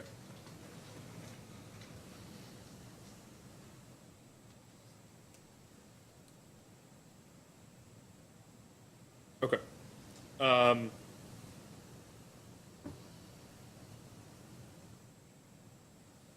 Do you have any anticipation to attend training, attend additional training? I mean, the 12 hours is required. Do you anticipate attending any additional training? You know, if it's local, like you said it would be, yes, I would consider, because I found the last training useful. Put some faces with names, you know, we had heard through PSC, and I found it useful. So, Okay. I mean, yes. and you get paid for your position, right? Correct, yes. And do you aware that you're permitted, if you attend a certain amount of training every year, you're permitted to actually make more? No, sir. You may want to ask Mr. Talley about that one too. Okay.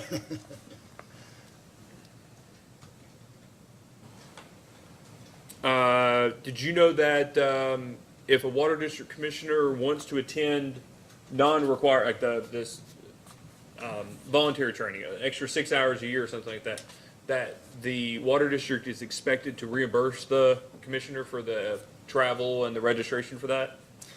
No, sir. Okay, you may want to ask Mr. Talley about that. statute specifically ensures that you all get reimbursed if you want to attend these trainings by the water district. Okay. Okay.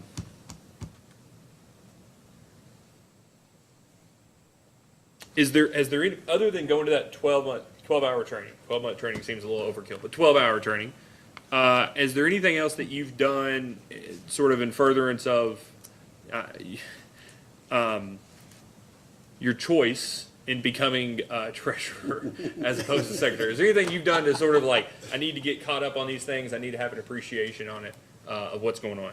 You know, right now, I'm trying to learn the water side of it through Mr. Woolridge and Mr. Ralph. In my year and 4 or 5 months, you know, I've gained a lot of knowledge since I joined the commission. To answer your question, no, I have not. But again, I'm still trying to learn the whole picture. Yeah. I was asking the question earlier, but have you had any interaction with the Kentucky Rural Water Association? Met some of their employees, but as far as planning anything, no. Okay. This is not a question, but I'd recommend reaching out to them. If for nothing else, they can point you in a direction of other water districts that maybe that Okay. have seasoned treasurers on their boards, or, you know, some of these are big enough to have CFOs and accountants and treasurers and, well, not treasurers, but controllers. I mean, some of these water districts are fairly large. They're Right. effectively the exact same thing as you all, just bigger.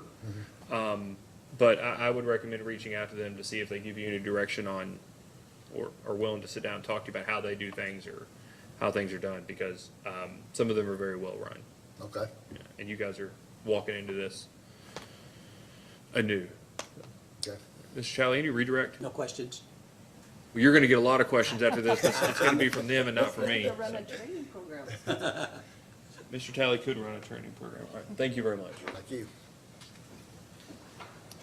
We call Mr. Chris Paul. I'm sorry, Chris Ralph. Is this a late addition to the witness list? Yes. Be a basketball player and not a water manager. Oh, yeah. All right, please raise your right hand. Do you swear or affirm the testimony you're about to give is true and correct under penalty of perjury? I do. All right. Please state your name and address for the record. Christopher Mark Ralph. I live at 1500 Green Wilson Road, Frankfort. Mr. Talley? And what is your position with Farmdale? I am the certified operator / general manager. And what class of certification do you have? 2, Distribution? distribution. Is that what's required for Farmdale? Yes, it is. How long have you been their manager? Since July of last year. And then I believe you worked for Farmdale for a short period of time before that. I did, just as the field hand. About how long was that? October of 23. You mean October 2022? 22, yeah. I'm sorry. Less than a year before you were named manager. Yes, sir. Before that, where did you work? Toyota, Georgetown, About how many years? 16. And then I believe you had some background in the water industry up in Ohio.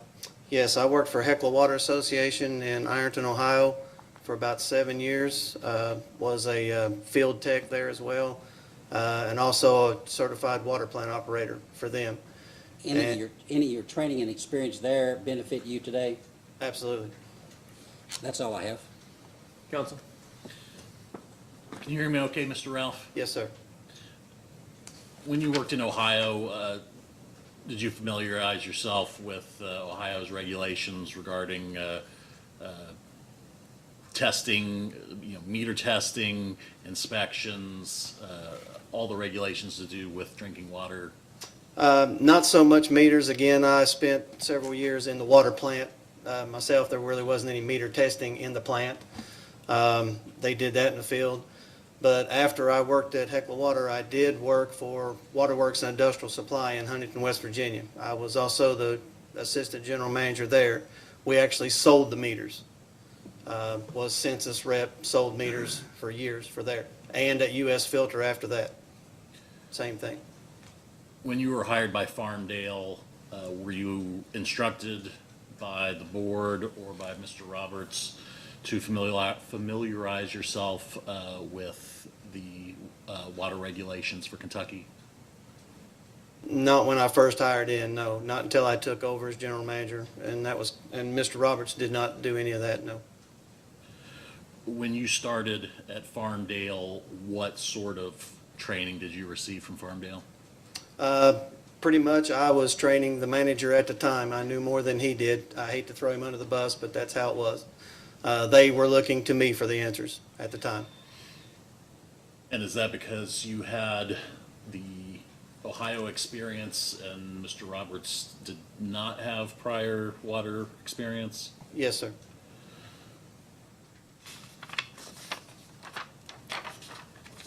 How often did you work with Mr. Roberts? Like what percentage of your time working was working with him? When he was there, it was every day. Okay, so when he was there, you were with him all day? Not all day, no, just, he would come in of a morning, give orders, what he wanted done, and we would go do it. But I was in contact with him every day he was there.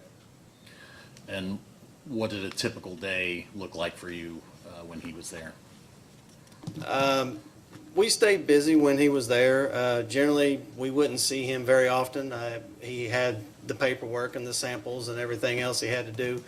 So pretty much he would say he wanted this, this, and this done, and then it was up to me to take the other guys and go do it. You mentioned paperwork, so let's talk a little bit about that since a lot of the deficiencies Yes, sir. have to do with paperwork. First thing we talked about earlier with Mr. Woolridge was meter reports, quarterly meter reports. Is that part of your duty now? Yes, it is. To maintain or file those? Yes, it is. I've done one since I've been here. The other one is due now. Okay. And do you have a calendar somewhere where you've scheduled a time to submit those or prepare those? No, it's just quarterly. We just do them, they're due the month of March, so. Do you have somebody that knows they're supposed to back you up if you are out of the office, if you were to get COVID, for example, or if you were in the hospital or you had some family emergency, does somebody know that they're supposed to fill in for you? Yes, as far as the meter test go, or meter report goes, it would be Jan in the office.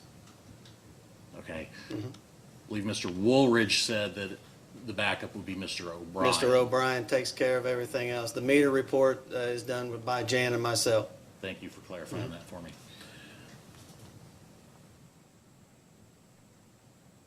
Before you filed this last quarterly meter report, are you aware of whether Mr. Roberts filed any quarterly meter reports? Not that I've been able to see.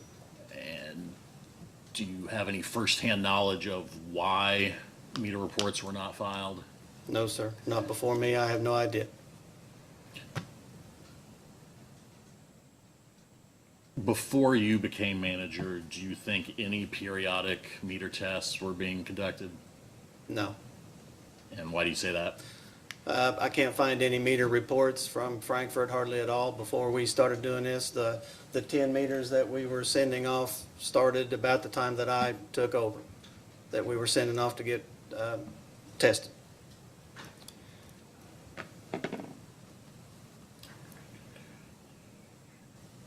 I have not been able to see any reports before mine at the office anywhere.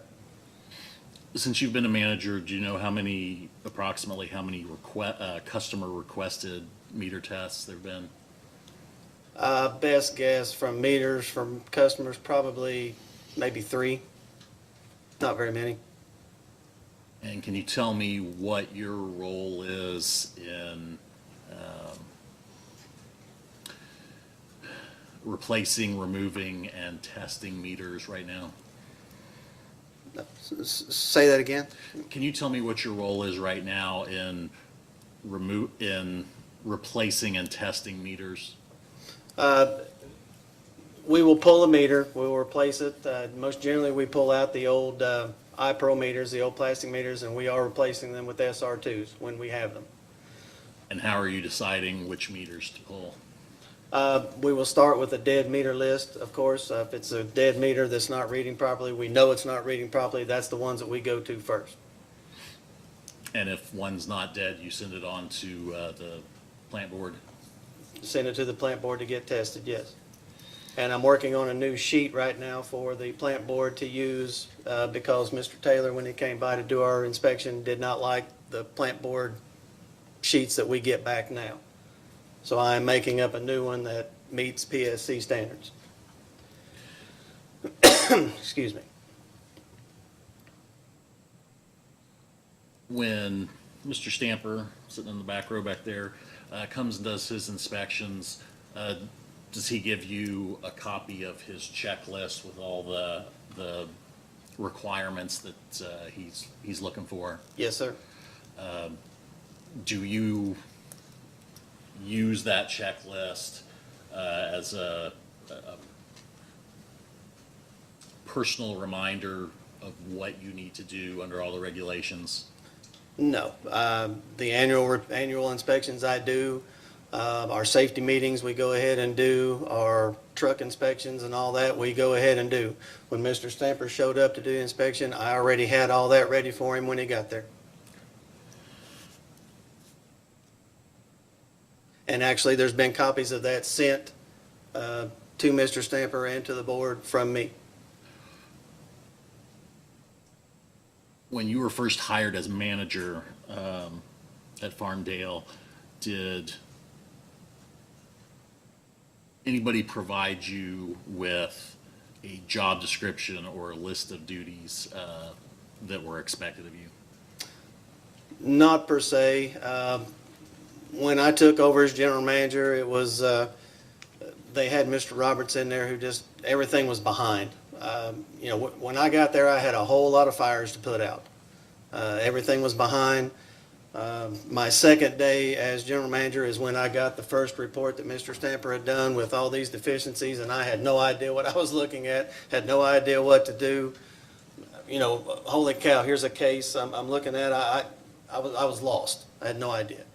At that point, I was here for 3 days. I didn't know that the annual inspections were not getting done. I didn't know the truck reports were not getting done. I had no idea. I kind of stepped into a hornet's nest, more or less. And you're referring to after Mr. Stamper's 2022 inspection? Yeah, yes, the end of 22, I believe is when it was. I can't remember, to be honest with you. It might have been the 23 inspection. It was his latest one right before I took over. Now that you're familiar with the, strike that, I don't want to suggest that you weren't aware before, but based on what we've talked about annual written inspection records, do you have a certain time of year that you plan to do the annual inspection? Yes, when Mr. Stamper came by, I had actually been doing them too often. I'd been doing the annual inspections about every 3 months. And he informed me that it only needed to be annual. So I really don't have a set time to do it annual, but I've been doing it too often to start with. Are you aware whether Mr. Roberts had conducted any annual inspections while you were working there? Not that I know of. Do you have any reason to believe that he was not doing them? I don't know.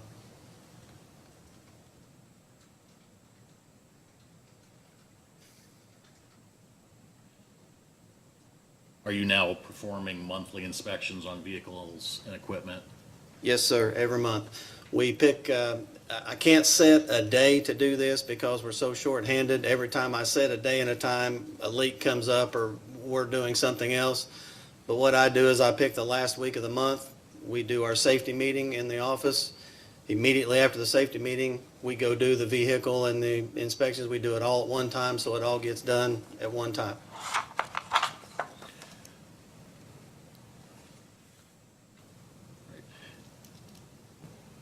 Is it now your duty to maintain pressure charts? Yes, sir. We have a brand-new Dixon pressure chart regulator. I go 1 week a month, put it on a customer's house. I just randomly pick one, put it on a customer's house, and it charts it for me. And Mr. Taylor has the inspection charts. He saw those when he came to do the inspection. Is it random or is it rotate through different areas? It's just random through the district, wherever again, it's a friendly place. I mean, we know a lot of customers, a lot of people. They just let us, I can put it on wherever I choose to put it. And are you aware of, did I'm sorry, I didn't catch what you called the device that you were using. It's a Dixon pressure chart gauge. It screws on the outside faucet of a house, you turn it on, and you leave it for a week. And it charts itself by computer. I bring it back to the office, plug it into the computer, and it spits me off a week's worth of pressure for the whole week. And is that device something that was acquired by the district while you were employed there, or? It was already there. I think it was brand new. They just bought it right before I took over as manager.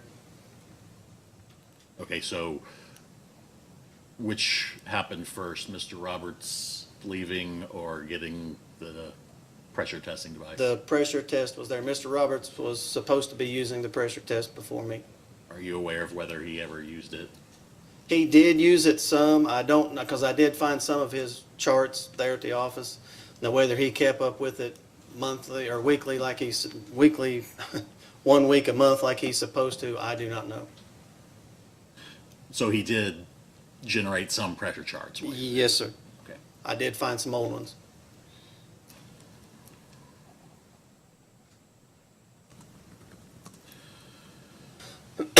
Excuse me. Are you aware whether there were any customer complaints about low or high pressure in the time you've been there, whether a manager or as a field employee? Very few. We have more high pressure issues than low.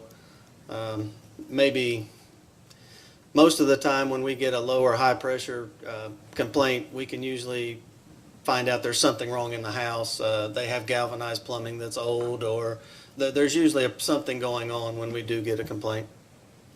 A lot of our houses are old in the district, so we get a lot of build up and things in the pipes. Another deficiency I talked about with Mr. Woolridge was a lack of maintaining interruption records. How is that part of your duties now, is maintaining Yes, those sir. records? Yes, sir. How often does an interruption happen, It varies. just on average? Yeah, I would say we average at least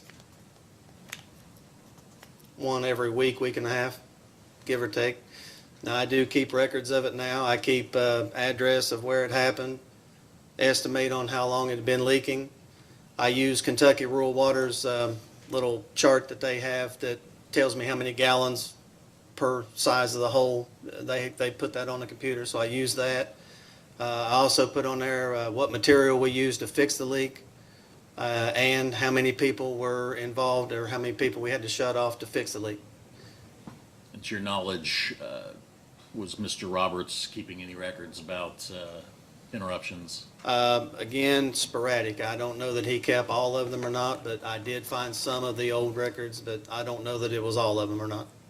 You have any idea why he wasn't keeping full records for any No, of these sir, things? before me.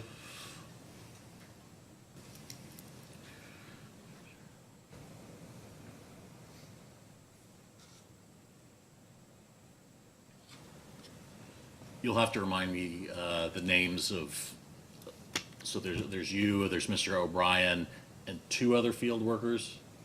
Right now, we have Mike Spencer from the plant board who is helping us with the meter reads right now.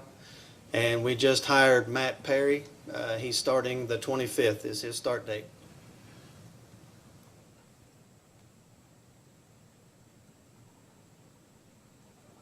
How much of your time do you spend replacing meters? It's sporadic. We have to put meters in between fixing leaks, working on hydrants, valves, everything else. It's sporadic. We just don't have much manpower to really be doing the meters. The meters are kind of I know that's the bread and butter we call it, but we have other pressing things that has to be done. So how many meters a month is Farmdale replacing? Actually replacing, I would say 15 at least, maybe a little more. And how many of those are you replacing?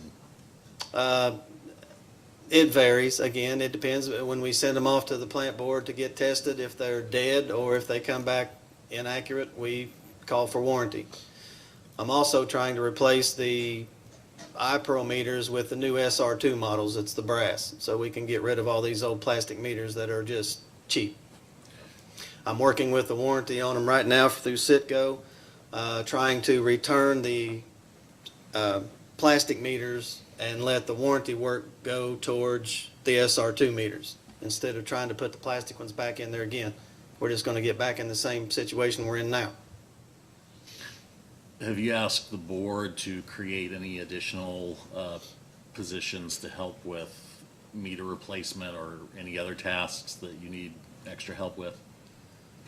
No, not extra.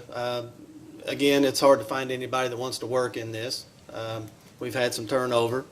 I will say if I do go to the board and I ask for something, they almost always say yes. I mean, they're here to help me.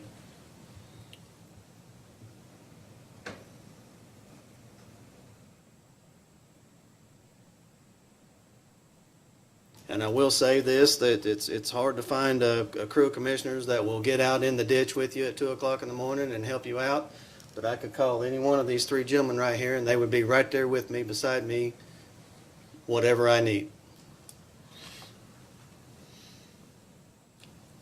Is there anything right now that you would want to ask the board for as far as extra manpower, extra equipment, anything that what are your priority needs from your standpoint of what you would need to perform your job in the fastest and cheapest way possible? Well, they've done an excellent job on getting the machines and stuff. We've got a brand new excavator, new truck, new trailer. We need to replace some of our smaller tools. A lot of our smaller tools are outdated or old. Other than that, again, we've got a lot of turnover. A couple more guys would not hurt my feelings. But no, that's really about it.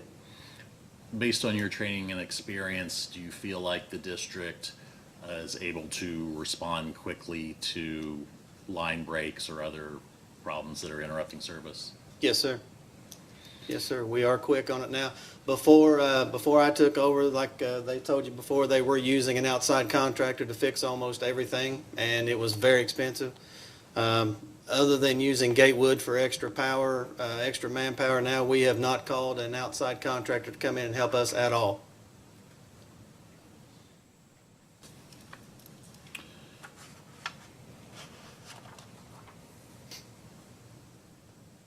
When you first started working at Farmdale, were you provided a safety manual or did you receive any information about a safety program? Yes, sir. We had a safety manual. Okay. Was it part of a different manual, like an operations manual? Yeah, it was a different manual from the O&M manual, yes. Okay. But there was a safety program in place when you started? I wouldn't call it a program. I was handed a file with safety things to read and sign off on and turn it back in. And has that program or document, has that been updated since you started working there or since you became manager? We do the safety meetings now, monthly safety meetings on top of that. But has the document itself been changed? No. Do you see any need to add or change anything in it? The only thing that I am going to change, I'm actually going to do this, we actually do the girls in the office as well. When we do a safety meeting, it's for everyone. So the girls in the office come in with us too. A lot of the topics that we deal with most things in the field. I would like to have some more topics for the girls in the office. I haven't done that yet, but that's what I feel needs to be done. When you first started at Farmdale, did you receive training on hazard training, CPR training? CPR training, I did that myself. Myself and We had two others in the field that were trained as well, but one has already quit, and it's just myself and the two girls in the office that are CPR certified right now. And who requested that you obtain that training? PSC. So That was one of the things on Mr. Taylor's report that needed to be done, so I did it immediately. All right, let's talk a little bit about the quip. Does he still have the binder, or I'm sorry, I guess the quip, with the quip in the binder? Mr. Yes. Talley? It's tab 6. Have you read through that document, the Qualified Infrastructure Yes, sir. Improvement Plan? Do you know how Farmdale decided what equipment to buy, the excavator and the line locator?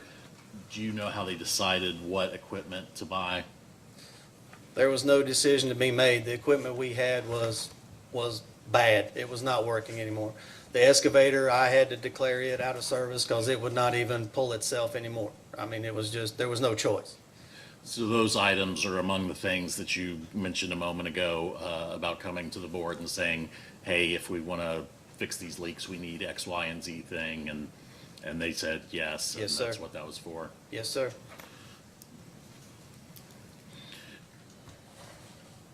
What, if anything, do you think Farmdale needs that it doesn't have in order to find and repair leaks? What we could use right now would be more valves. Not so much more to find the leaks as we have to shut off half the district to fix the leaks. That's the problem. If we had some more valves in place in certain areas, it's just like Mr. Woodridge said, it's like a big tree. You know, if you have a leak halfway up the trunk, you have to shut it off at the bottom of the trunk, and it kills everything from the bottom of the trunk to the top. If we had valves in place in certain places, we could shut off areas of the district without killing quite as many people as what we have to now. I feel that would be more useful than anything else right now. And have you discussed that need with the board? Yes, we have. Have you discussed it? I guess I should step back for a second and ask you if you have any communications with HMB Engineering. Absolutely. I have a meeting with Mr. Reynolds tomorrow, as a matter of fact. And have you discussed that potential need with HMB? Yes. And the new project that we're putting in, actually, Jeff and I have spoke together. We work together weekly. We've actually changed a couple of places where we're going to be putting some valves in to, because Jeff, I guess he talks to me when he wants to know something. But we have changed plus a couple of positions where valves are going to go to help us out more. And how many valves do you think you're going to need? Oh, on the new project, I don't know. There's several, is all I can say. Have you discussed cost at all with HMB No, on that project? no, Okay. no, that's up to the board. So so the meeting you're going to have with Mr. Reynolds, was it? At Yes. HMB? Is that specifically about the valves, or is that about several issues? No, it's about the easements. I'm also involved in getting the easements signed for the project. We have a few that are giving us some problems. We're going to have to talk to Mr. Boyd tomorrow. We got a meeting with him tomorrow about the easements and things, and a couple other problems coming up, but not just the valves, no. Anything else you expect to talk to HMB about at that meeting? In that meeting tomorrow, probably not. But we do meetings every day, not every day, every week we have a meeting with him, I do. PRVs, we've added a couple of extra pressure reducer valves in the project. Location for those, where they're gonna go, where they're gonna benefit the most people. We've changed a couple of positions between Jeff and myself where they're gonna go. The other projects that are set out in the QUIP, such as the retaining wall, the South Benson work, and the meter replacement, Have you been involved in the decision-making regarding those projects at all? Very little. The South Benson project actually took place before my time. I had nothing to do with that. The retaining wall, yes, I was the one that, actually, we were all there when the line, the 90 blew off, and the very next day, the creek actually flooded, and it took our repair right down the creek with it. So it broke loose in 2 days, back to back. That's why the wall needs to go up. Again, as far as whether they're going to use the concrete or the blocks or whatever they're going to use, that's up to them. And then the project, the asbestos concrete pipe, what involvement, if any, did you have in the decision-making process about making that replacement? That's with Mr. Reynolds as well. He's coming to me with certain specs that he wants my opinion on, what we should use, what kind of PRVs, how much pressure he thinks we should have in these areas. You know, what fire hydrants I would like to have spec'd in it. He's asking my opinion on this kind of stuff. Are you in agreement with the board that that particular main is the area of primary concern for leakage? Yes, sir. Do you have in mind secondary mains that you think need attention? Yes, sir. Actually, you know, we've cut down the project. The other half of the project that was cut down, that's the other half that needs to be replaced. That's the next hot spot. It's actually by my house.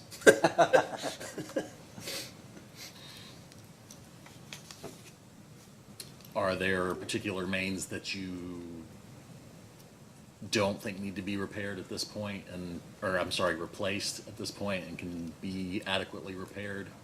Yeah, we have actually already done one project that's actually out by Scotty's house already. We've already replaced 300 feet of AC line with plastic already because it was leaking every 15 feet. So we went ahead and replaced that, put in 2 new valves on that project and a 90. So yeah, we've already replaced, some of it's already been replaced, and some of the district is already plastic. It does not really need replaced. Now we do have, I know Mr. Woodridge said earlier, we have places that has, you know, thin wall pipe, the 160 pipe that's just as cheap as you can buy. We have a lot of problems with that. A lot of the repairs that were done in the past were not correct at all, not even close. I think they just throwed stuff in there, whatever they could find to get by with and go. So a lot of that needs to be pulled out and replaced and done correctly. Mr. Talley, does he have that copy of the opening order in front of him that I asked Mr. Woolridge about? It may be up there from Mr. Woolridge. What is it? It says order, yes. Let me see if it's, yes. Yes, he has it. Thank you, Mr. Talley.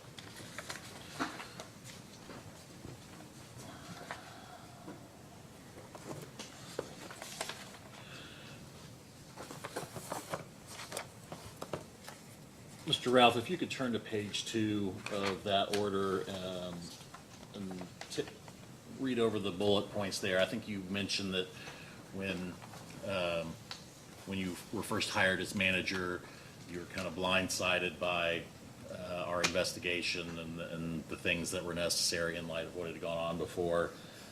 Can you take a look at the deficiencies on page 2 and tell me if any of those requirements are somebody else's responsibility besides you to make sure are done? Take as much time as you need to look over those.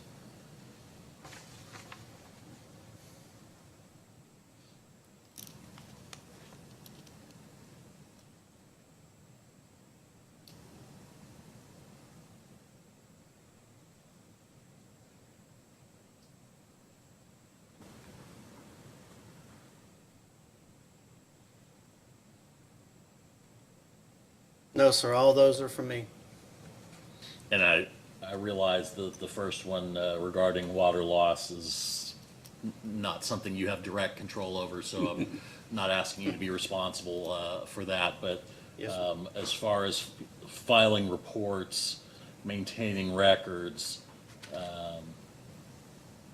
instructing employees on safety hazards, and making sure that they're trained, that the board feels that you're responsible for those requirements. Yes, sir. And Those are mine. Mr. Woolridge also talked about the other Chris, Mr. O'Brien, and that he might be a backup for you on these items. Do you agree with that? Yes, sir. Yes, sir. Do He you will think- be. He's going for his license as soon as he can. Okay. Yes, sir. So I believe Mr. O'Brien knows that it's his responsibility if you're unable to meet these requirements for whatever reason, that he's the backup. Yes, sir, he knows.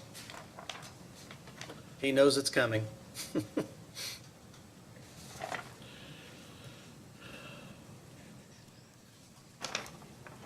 I think that's all. Question. You have any redirect, Mr. Talley? No. Thank you very much. Thank you. Mr. Talley, anybody else that you'd like to call?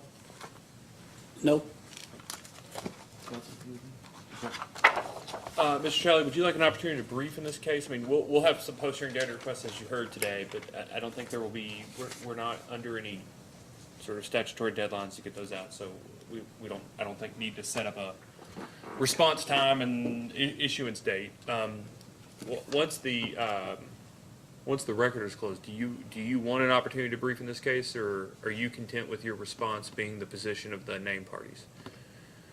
Response to the opening order? We're content with the response, unless there's some particular matter that the commission would like us to brief. We do not anticipate filing a brief.